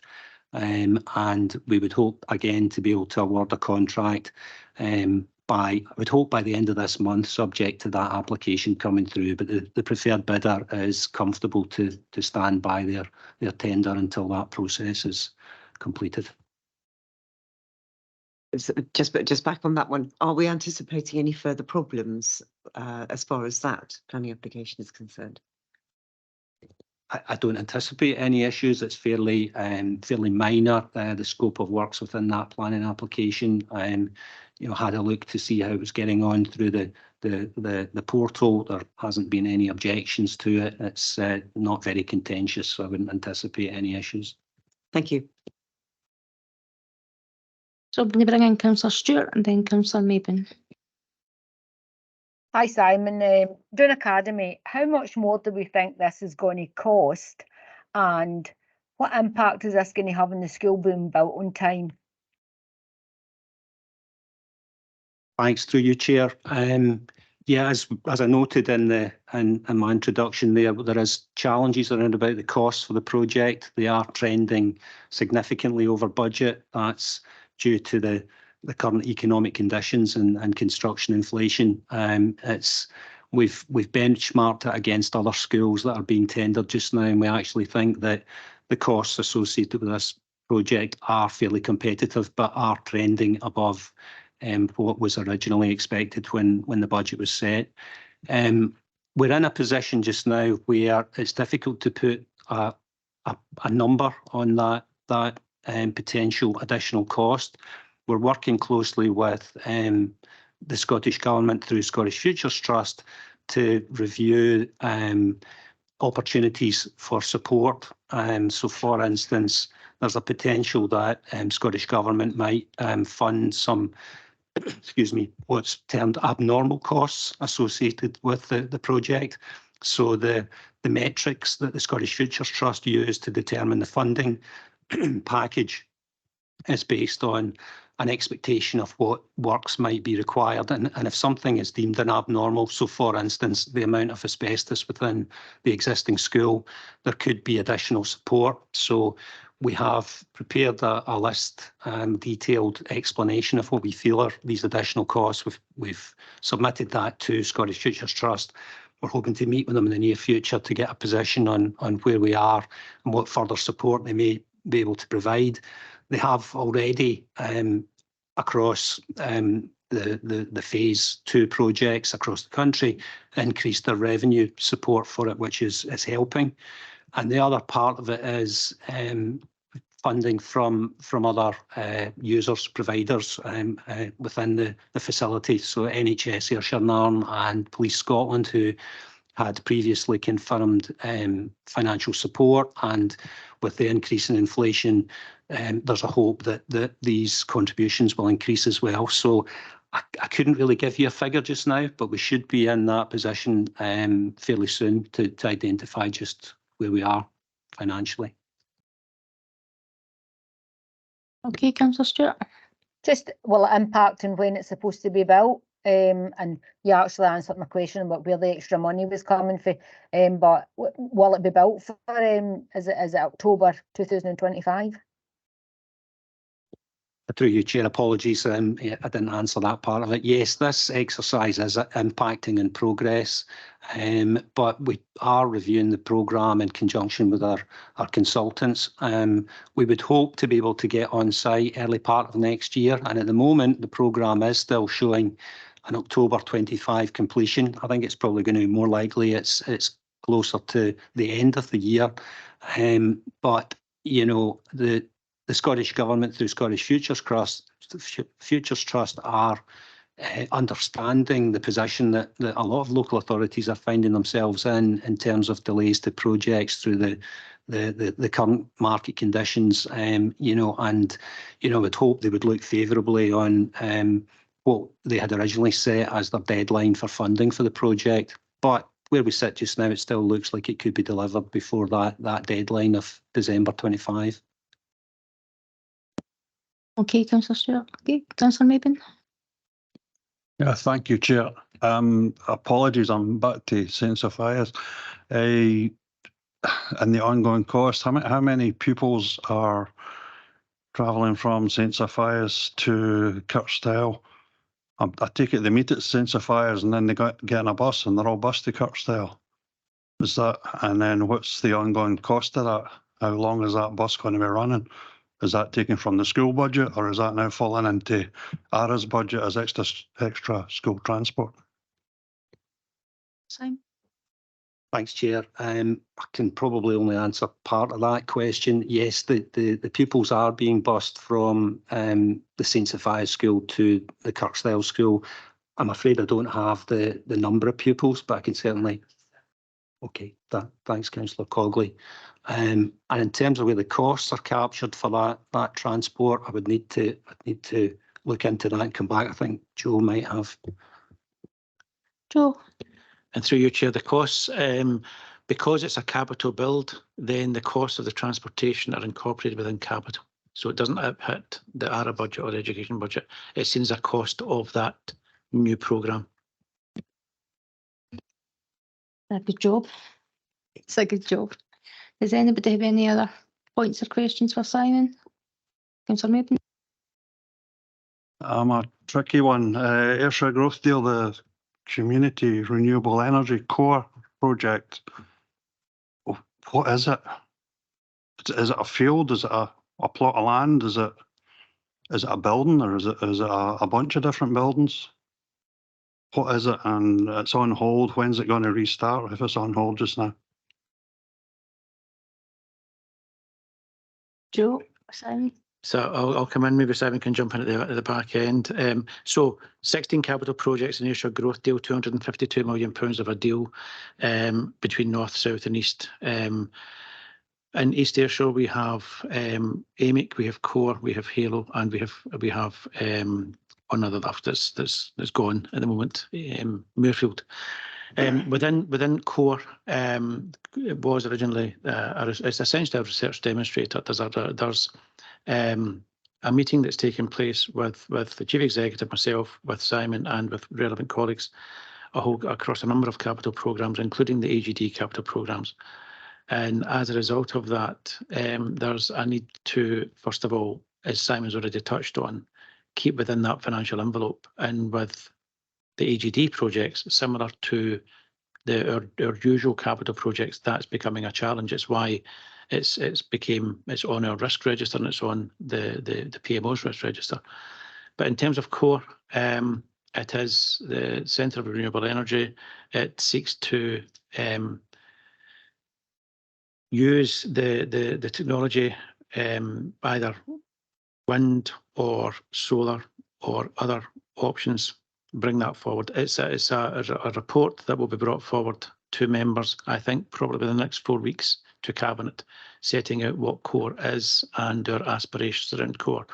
And that's set against both the financial envelope and, to be honest, what was signed and approved across those 16 AGD deals in November 2019 against today's values and today's aspirations. 4 years hence, through a pandemic, maybe things have changed, and at that point that report will pick that up.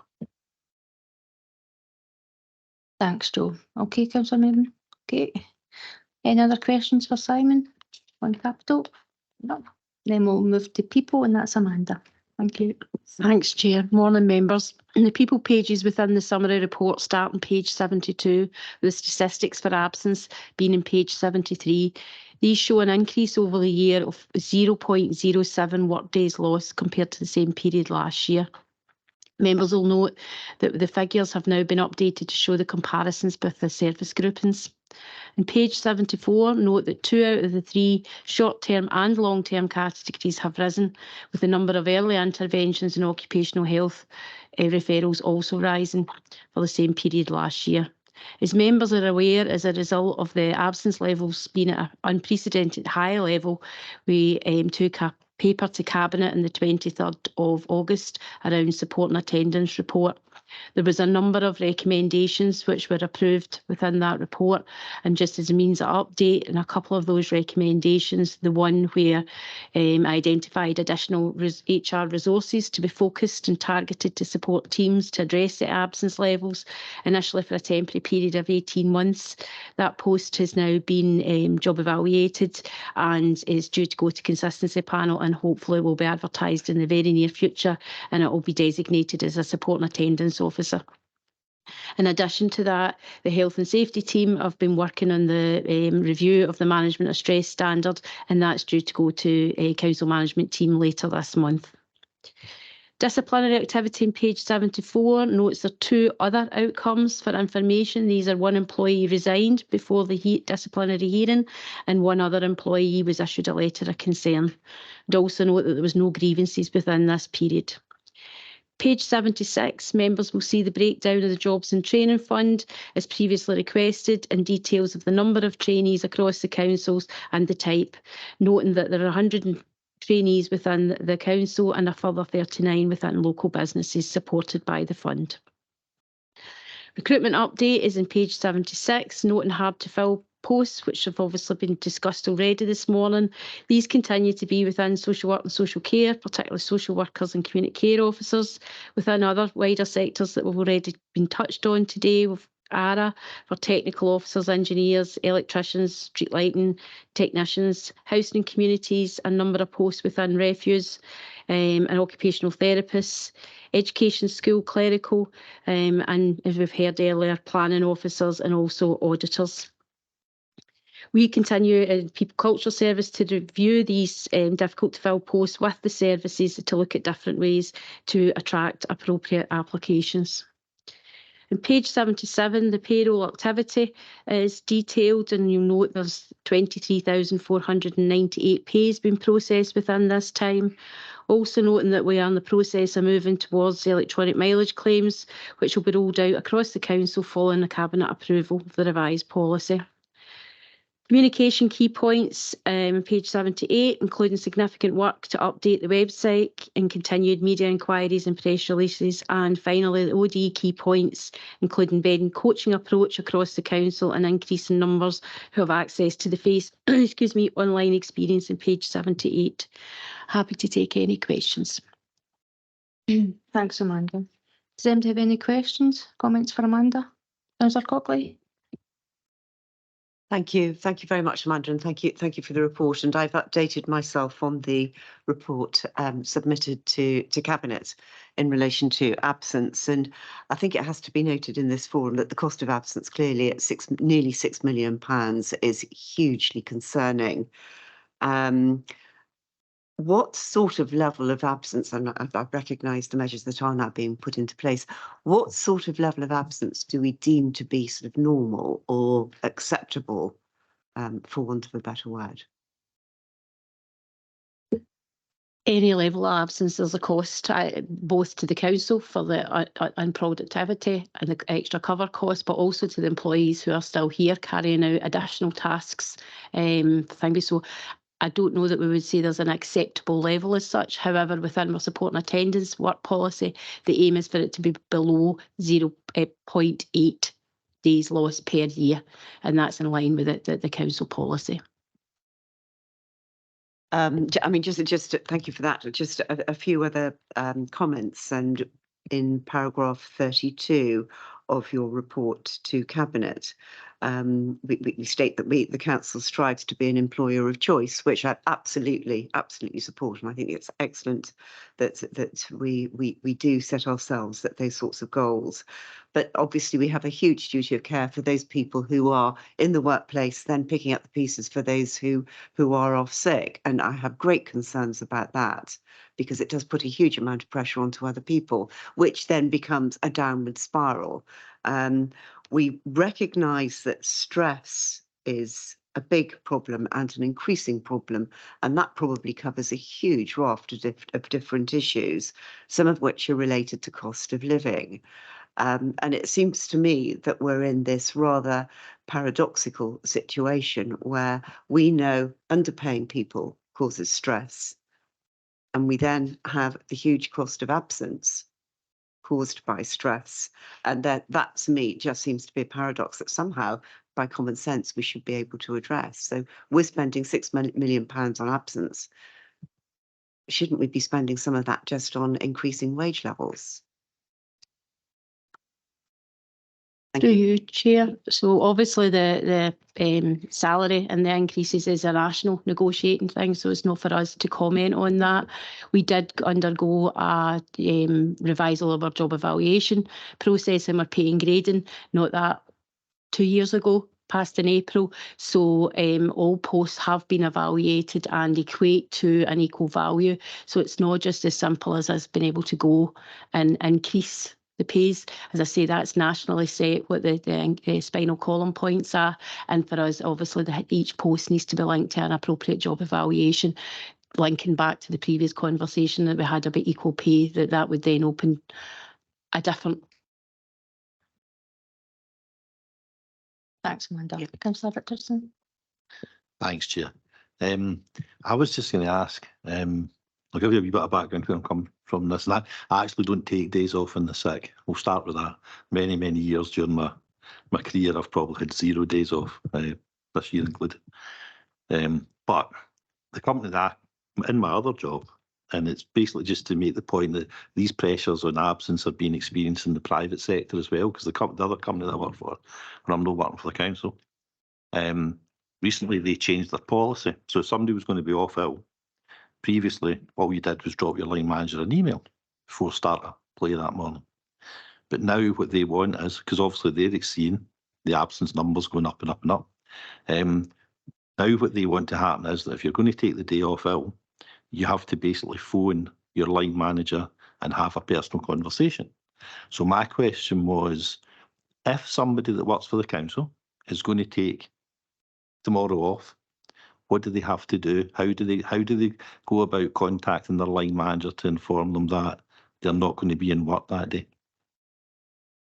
Through you, Chair, that's detailed within our support and attendance at work policy, so they are expected to call, and we have had that. We've never had it been by email. It's always been that personal telephone call, and if their own direct line manager is not available, then the direct line manager will call them back. We ask that where possible, it's a minimum of 2 hours before the start of work, and then the discussion would take place about what the prognosis is and what we were going to be doing that day and what needs covered, etc. But that's always been in place for us. There's then a follow-up if they're still off at day 4. There's an expectation that you report in again for that conversation, and again at day 7. And if it was to go on for longer term, then it's between the manager and the employee to decide, depending on the nature of the absence, what's the appropriate timescale. Now that might be every week a catch up, or it might be once a fortnight, depending on what the nature it is. And then you've obviously got the formal absence reviews tied in with that as well. Thanks for that. Because well, anecdotally, I don't think it's just East Ayrshire Council that's experiencing increased absence. That was where I was coming from. I think it's general across the population. I would certainly agree with that, Councillor Richardson. But I suppose for me, it's really important to support those who are off sick. And it's about separating those who are truly sick and can't come to work and those who are not coming to the work when they're not sick. So I think that's 2 different things. But for me, that's what it is. And it's good to see that there's good support mechanisms built in within council policies to to support people who are absent due to sickness and fully support those. I'm just looking, and I'm just kind of looking down. COVID has kind of slipped down the table a wee bit, but there's a spike in there, going round just now. So I would anticipate that the next quarter that may be moving up the league table again. Well, hopefully people don't get too sick with it, but that's my expectation. Okay, any other questions or comments for Amanda? Oh, sorry, I beg your pardon, Councillor Hogg. No, not a problem. Thank you. It's just a comment about there's absences at the moment. Do we know in relation to long COVID what effect that's having on our absences at the moment? Through you, Chair. Yes, so we do have those figures, but it is an evolving field, so we still don't know to the extent of what that's going to be, but we do have a number of employees.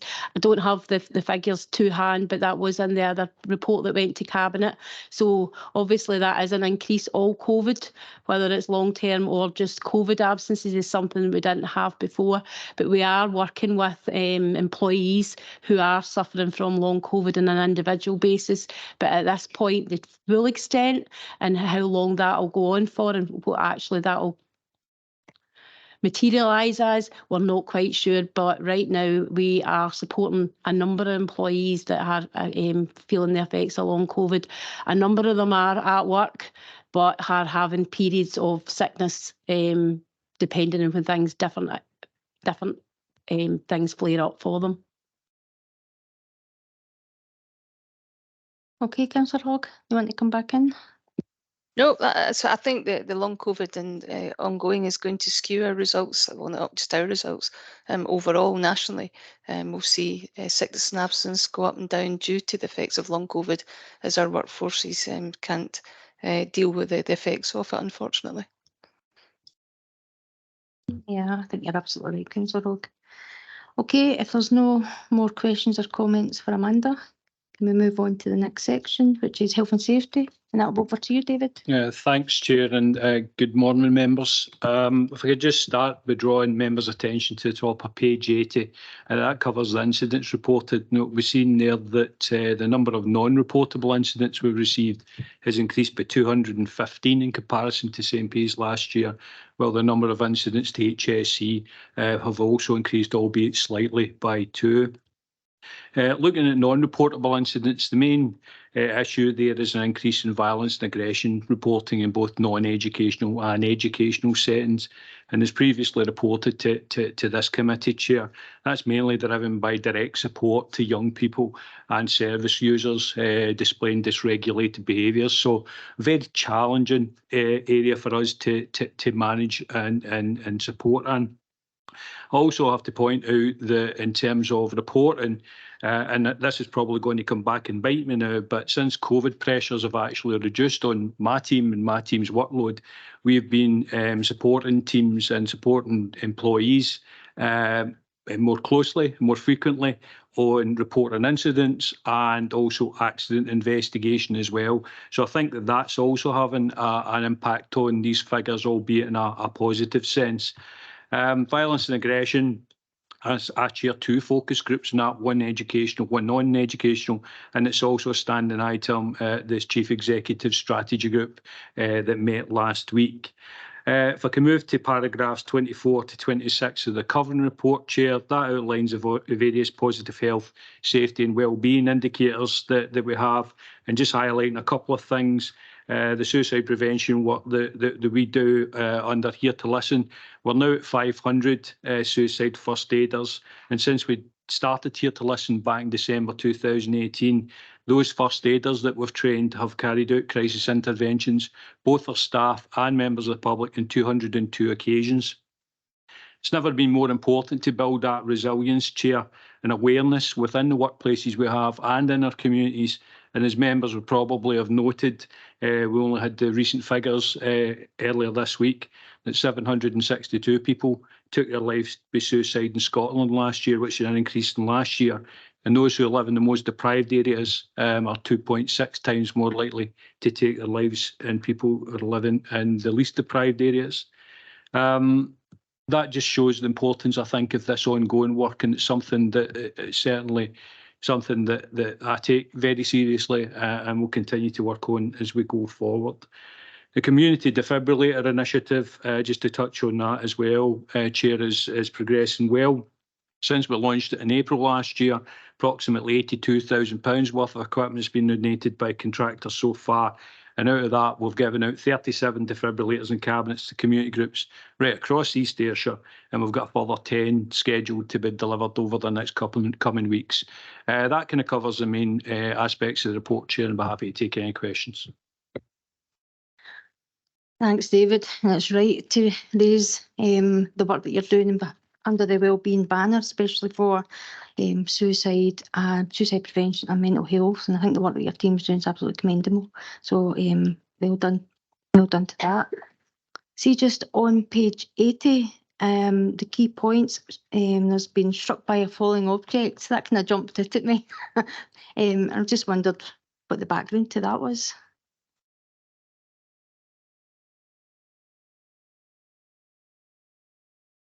If you don't have it, David, that can be provided later.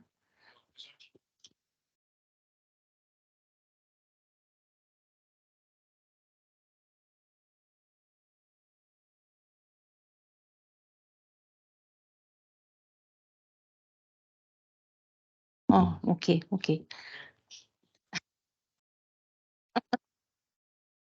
At least it wasn't something falling off a roof. It was a big building they were building at the time, but not a wreck.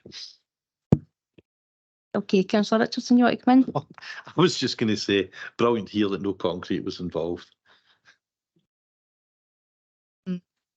Any other questions? Councillor Mabin? Just on the defibrillator initiative, it's brilliant, and it's something your department should be well praised for.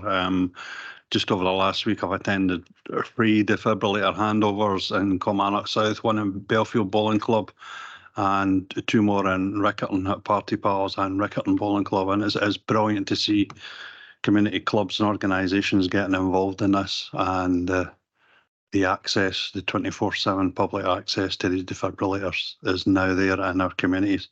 I'm wondering if we get to an end point where we can truly say that every community is covered within the timeline to get to a defibrillator quickly, and we get to an end place and we stop giving out defibrillators, and then we become recognised as a defibrillator authority. Is that a thing? David? Through you, Chair, we wanted to do this within 5 years. That was the original plan, that working with Leslie on this particular project, and I think we delivered that within a year. And the kind of basis of the project is we wanted to have every community and every town in East Ayrshire, where it was practical to do so, to have access to at least 1 defibrillator. So we've already achieved that. Every town and village in East Ayrshire has access to at least 1. But what we're trying to work with now is demand, if you like. So as the demand's coming in for this equipment, then we can meet that demand. And as long as that demand's there, I think that we've still got the support of our contractors. In fact, one wrote to me last week offering more equipment to meet that demand. So I think we've created something that will be self-sustaining going forward. There'll obviously be a tapering off of that demand, and then we'll move to other things. And just in that one point, Chair, we've already moved on that. So we're looking at cost of living now. So providing cost of living packs to Mark Hunter and his team, such as air fryers and slow cookers to people. And that's been built in. So we've already started to move from defibrillators into something else that will make a difference within our communities. So I hope that answers the question, Chair. Thanks, David. Any other points, questions for David? No, it's online. Okay, so we'll move to the business clearance, and that's back to Joe. Thanks, David. Thank you, Chair. The beginning page 83 members, and as you know, they contain a number of indicators that heads of service want to bring to your attention. They range from planning applications and household planning performance through to a specific detail that's provided on page 84 from College and Education around early years, and it touches on the point I made a while ago about that budget. Within communities and economy, an expanded list this time showing a whole range of things from housing and sustainability of tenancies through to street lighting. And in page 87, we see the indicators for well-being, and 3 indicators, 2 on delayed discharge and 1 on looked after and accommodated children. And that top one, the one on delayed discharge, which is, you know, it's the number of people who remain in hospital when assessed as fit to be supported in their home. That's been held at 0 all of last year, and it's still 0 at this time this year, which is remarkable given the pressures on social cares. That's as a sort of snapshot of the indicators that are there, Chair. I'm happy to move on and just continue on to complaints, but I'm very conscious of the earlier report that was with members this morning, and it starts on page 90. It shows that there were 34 complaints, and as Ian said, investigated alongside that the Ombudsman's procedure for complaints handling and taking out those learning points. And again, in bottom of page 90, I've got the improvement actions that are listed. There's been an increase in our performance in terms of responding to stage 1, slight dip in stage 2. Again, without rehearsing what David touched on earlier on, it takes one planning application, or it takes one complaint to take longer than normal, that then has an impact on the total days for all of those complaints. And so that's essentially the complaints. And in terms of risks, they start on page 93. These risks that are our council's corporate risks. They are a series of risks that are monitored and managed by the council's management team. I'm pleased to say that the risks before you this time, there are no new risks that have been added, nor have any risks changed their status. They have been updated to reflect, for example, risk 1 being updated to reflect the overspend that's noted in this report. And again, it touches on a whole range of areas in the works that the colleagues are doing, both in the financial context and in, for example, health and safety, or in business risks that are taking place across the council, in terms of what's deemed by your chief officers as being the corporate risk register. And that essentially are the last few sections of East Esk performance. And I'll stop there and see if there's any questions, Chair. Joe, see just on the risks, so 1B, so just an update position on the DRS scheme, and on risk number 6, and I suppose it also includes risk number 8. AI, I mean, is this posing a further threat for cyber security? Because there's a lot of chat about it. So I'll maybe take the last one first, if that's okay. There's incredible pressure on colleagues in ICT and digital, and on cyber security. You know, as part of the Finance and ICT Service redesign, you gave approval for myself and colleagues to procure further security defences, and they have been purchased with support from colleagues in procurement, and they will deploy soon. We have another piece of kit that is currently deployed and is essentially in information gathering mode, in terms of the traffic going through our systems, so that it can learn what doesn't look like good traffic and then deal with that as well. So on the cybersecurity side, we're always alert to it. We're working with colleagues in procurement and elsewhere to bring in new products that can support us in that. But AI, I suppose AI is part of it. It ranges from small minor issues through to large state-sponsored attacks, and everything in between. And in that regard, we are taking steps to make sure that we are defended as much as possible. And I emphasise defended, because this will never be totally covered. Your other risk, Chair, was in risk number 1B, just an update position on the DRS. I think it's been delayed, hasn't it? Deposit return scheme. Yes, yeah. So yes, being delayed has and almost postponed at the moment. And so we await further information on that. It will feed into, as you would imagine, into the review being undertaken on the wider waste review that's to be undertaken by the Head of Housing and Communities. You know that from our point of view, as the potential, the deposit return scheme has the potential to impact on the income levels we get for our recyclate. So it would be quite a significant hit to the council, probably around £500,000 of a hit, if it was to be introduced. And certainly that's been lobbied back to government through various sources, and I'm sure across the whole of local government. But as I said, suspended at this point in time, and we wait further information. Thanks, Joe. Anybody got any questions or comments for Joe? No. Councillor Richardson, thought we were getting away with it there. It's just, I know, I've got to ask this, Joe, it's just a quick one about the parking. Because as most people have noticed, if you've walked up to a parking meter in Kilmarnock over the last few weeks, they've all been replaced.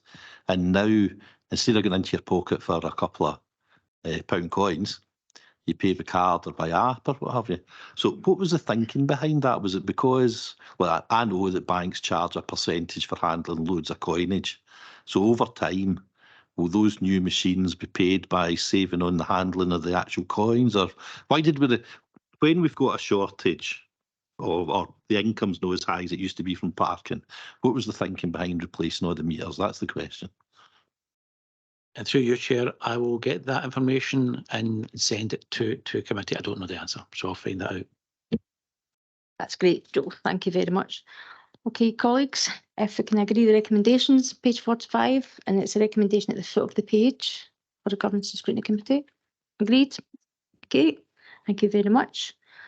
Okay, so we'll go on to item 7, and that's the annual procurement report. 1st of April to 31st of March 2023. Is that David? Sorry, Chair. Leslie McLean, a procurement manager, has sat diligently through the last 2 hours of the meeting, but unfortunately timing is everything, and she's just stepped outside, and she's just stepped back in. Which just proves if we talk long enough, we'll get to any answer. Through you, Chair, Leslie is our excellent procurement manager, and Leslie's going to take members through the annual report. Thank you. Thanks, David. Okay, Leslie. Thank you, Chair, and good morning, members. I'm here today to present the Council's annual procurement report as required under the Procurement Reform Scotland Act 2014. And the report is for the period of 1st of April 2022 to the 31st of March 2023. The report aims to provide visibility to members that our procurement activities are being conducted in accordance with the Act, as well as meeting our own strategic aims, objectives and key priorities as detailed within our corporate procurement strategy.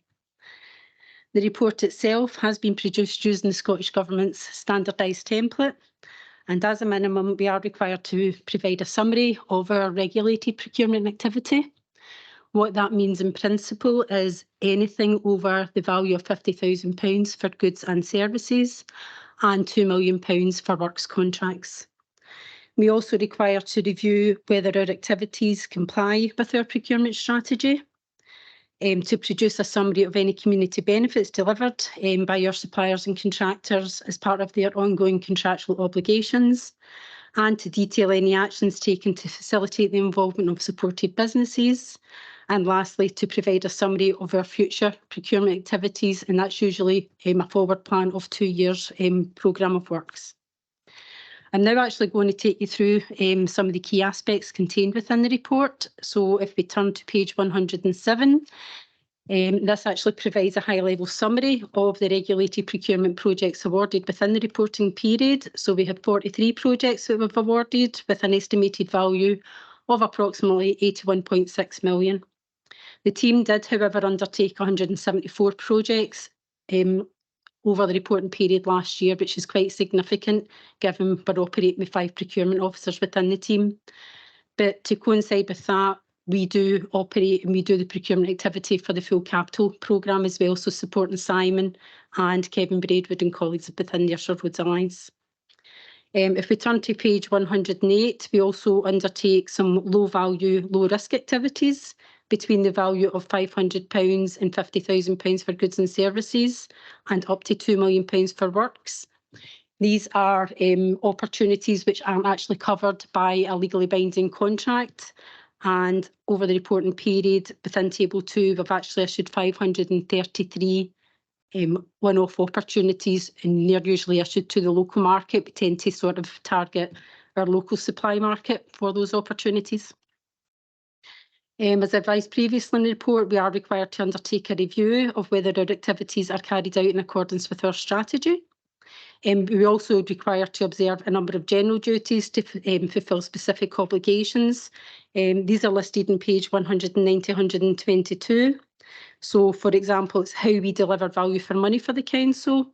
So what we do is deliver commodity strategies. We'll work them through with the client service. What's the best way to procure? Can we use a collaborative arrangement?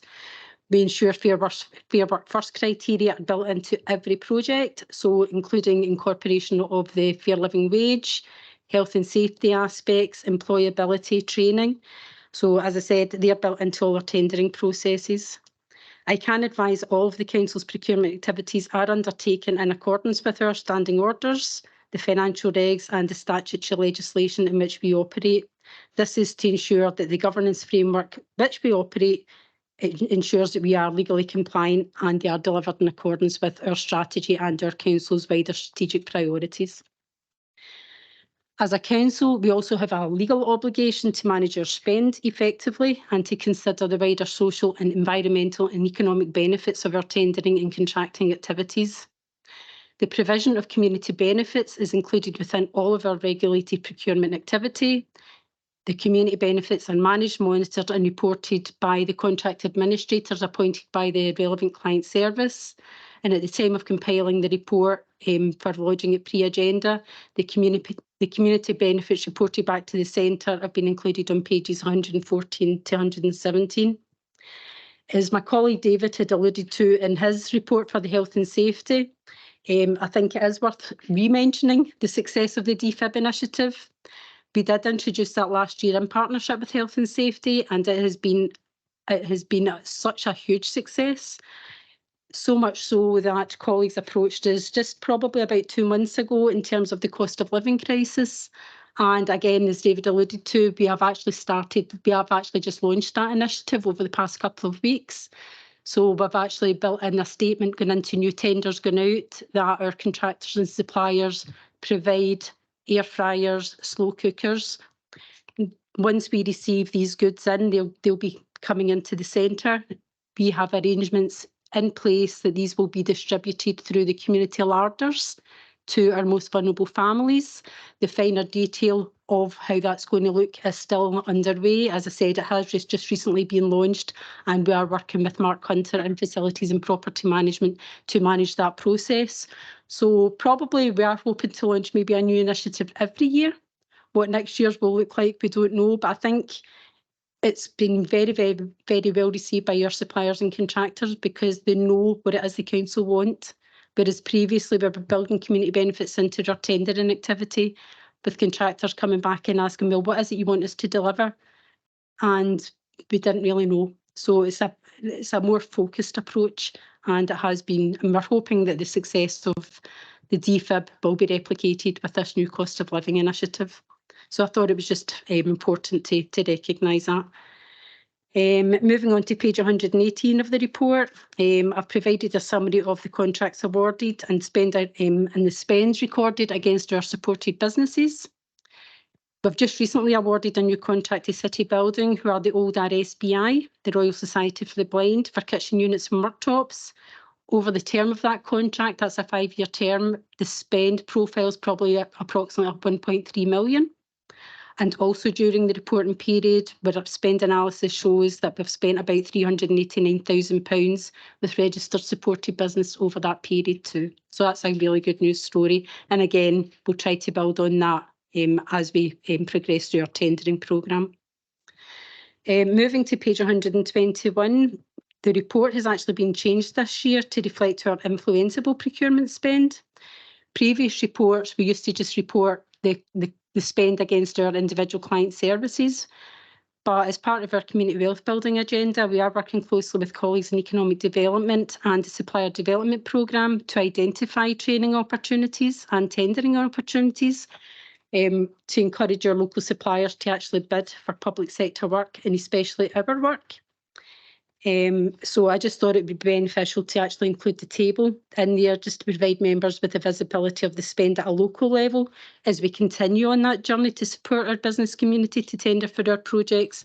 And that is work that we are, I meet regularly with colleagues in economic development to go through our wave plan. They do have access to the 2-year wave plan, and we are specifically targeting our local suppliers for training and opportunities to get them on board with that. There are also a couple of appendices at the back of the report which detail our future tendering and contract work plan, both on the sort of corporate portfolio and the capital portfolio. And that concludes my report, and I'm happy to take any questions, members. Thanks very much, Leslie. Your services get such a huge responsibility, as other services do, but yours is really quite varied, isn't it? Very. I mean, and I think the work that's, you know, and the donations that are coming in for, you know, community benefits is absolutely fantastic. And obviously with David's defibrillator initiative. But I'm really pleased at the cost of living one, because when I was reading this report last week, I was thinking, what can we do for cost of living? Believe it or not, that's what I was thinking. And that all came about, you know, so on page 115, we've got down there sponsorship, donations, etc., whereby the East Ayrshire Tenants and Residents Federation got a £15,000 donation. And I'm assuming that was for the setup of their new office. It was. But just on that, that's what kind of made me think, I wonder if we could get, if that could be rolled out, like financial donations to something like and I don't know, Scottish Welfare Fund or something as a cost of living initiative, if that could be considered. I know that we've, through the Lemonade charity, there was air fryers and slow cookers, and they flew off the shelf like hotcakes. And it's good that that's coming back in through your procurement service. But I was wondering if consideration could also be given sort of more along the lines of the Scottish Welfare Fund, which is under incredible pressure just now, and I don't know what the legalities or the possibilities would be for that. So what's your thoughts? Sorry to put you in the spot. No, that's okay. I think in terms of community benefits, obviously it's the financial aspect of it. We've got to be very, very careful with how we manage the money. I'm not a financial expert. I'll leave that to colleagues in finance, and particularly Joe. But I'm happy to have an offline conversation with maybe set up a user group, because as I said, we do build community benefits into all our contracts. The capital, we tend to deal with employability, skills and training.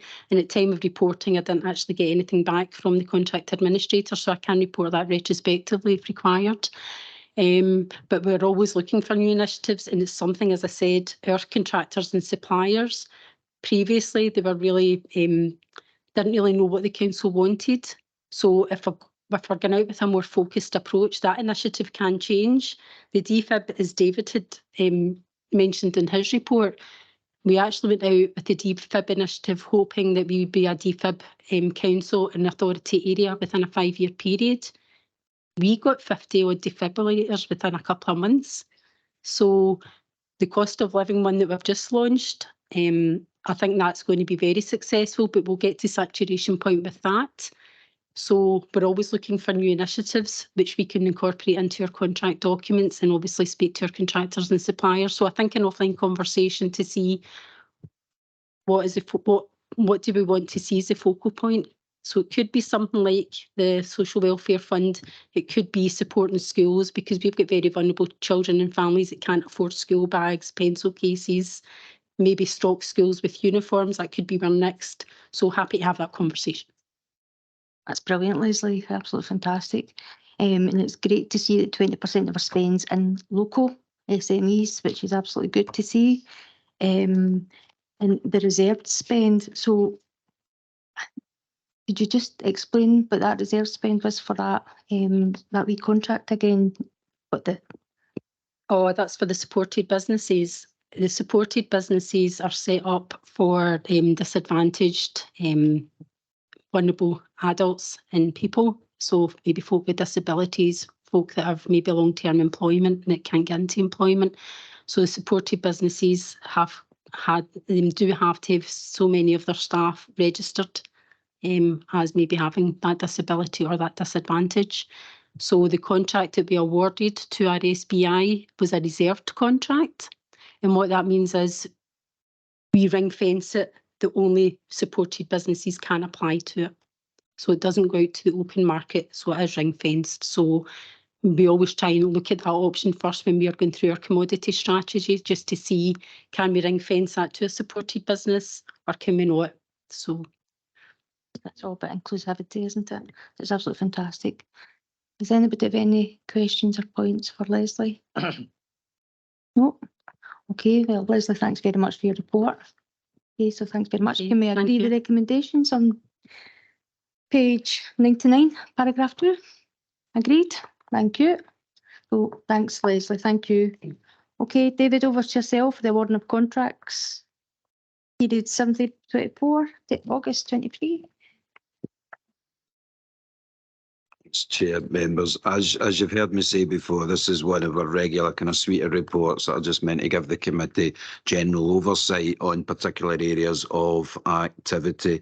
If I remember right, its origins where we used to and still do report on the final outturn on particularly the capital contracts, and it begged the question at a previous stage in the life of the committee, we don't actually see and members don't have sight on because there's no other regular reporting of the contracts we are awarding on a regular basis, daily, weekly, monthly, etc., etc. So the approach was taken of bringing this report. I think it's quarterly. I can't. Is it April? Yeah, it's quarterly or three a year, 3 or 4 times a year, just to put on the record the business the council is doing, and it's simply in support of the appetite for accountability through openness and transparency and how we conduct business. And the general thrust of it is to highlight what opportunities were out there, to demonstrate these opportunities were put to the market by highlighting who actually expressed an interest, who came in to bid, and also to demonstrate that each and every contract is awarded in merit. The threshold is the meat tender, which is the most economically advantageous tender, rather than just the cheapest. Cheapest isn't always best, and we take different approaches with different contracts, and you see the detail of that, whether it's price only, which is quite rare these days, unless it's minor in one particular aspect of service, but usually it's now a mixture of financial and quality evaluation that get you to the best overall fit for your needs.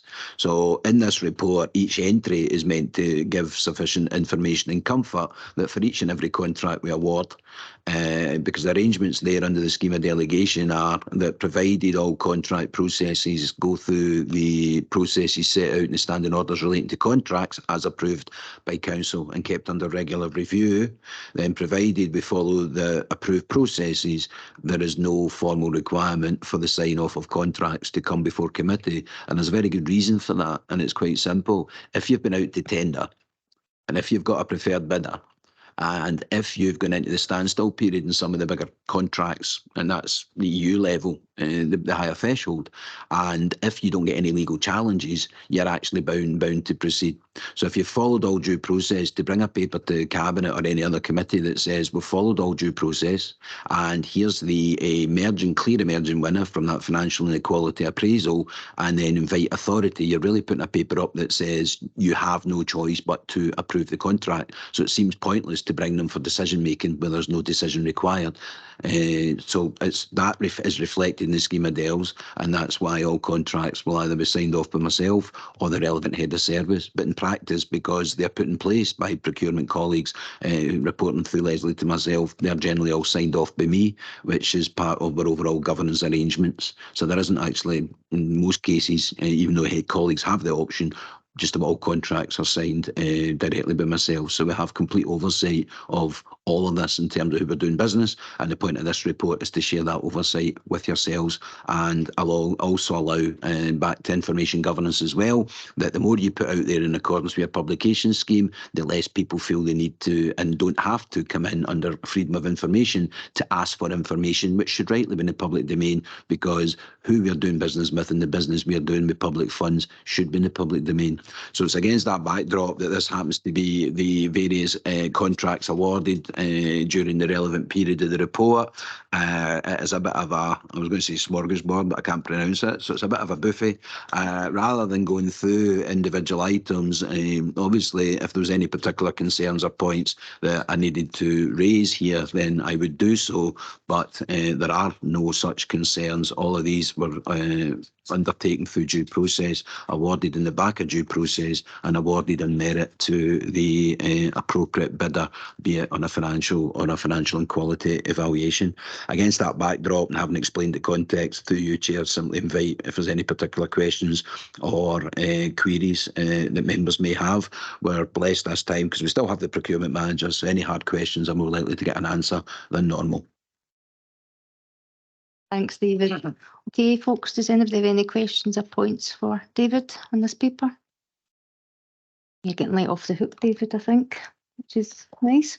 Okay, folks, can we agree the recommendations? Page 143, paragraph 2. Agreed. Thank you very much, folks. Thank you all for your input and your attendance. A nice weekend. Bye.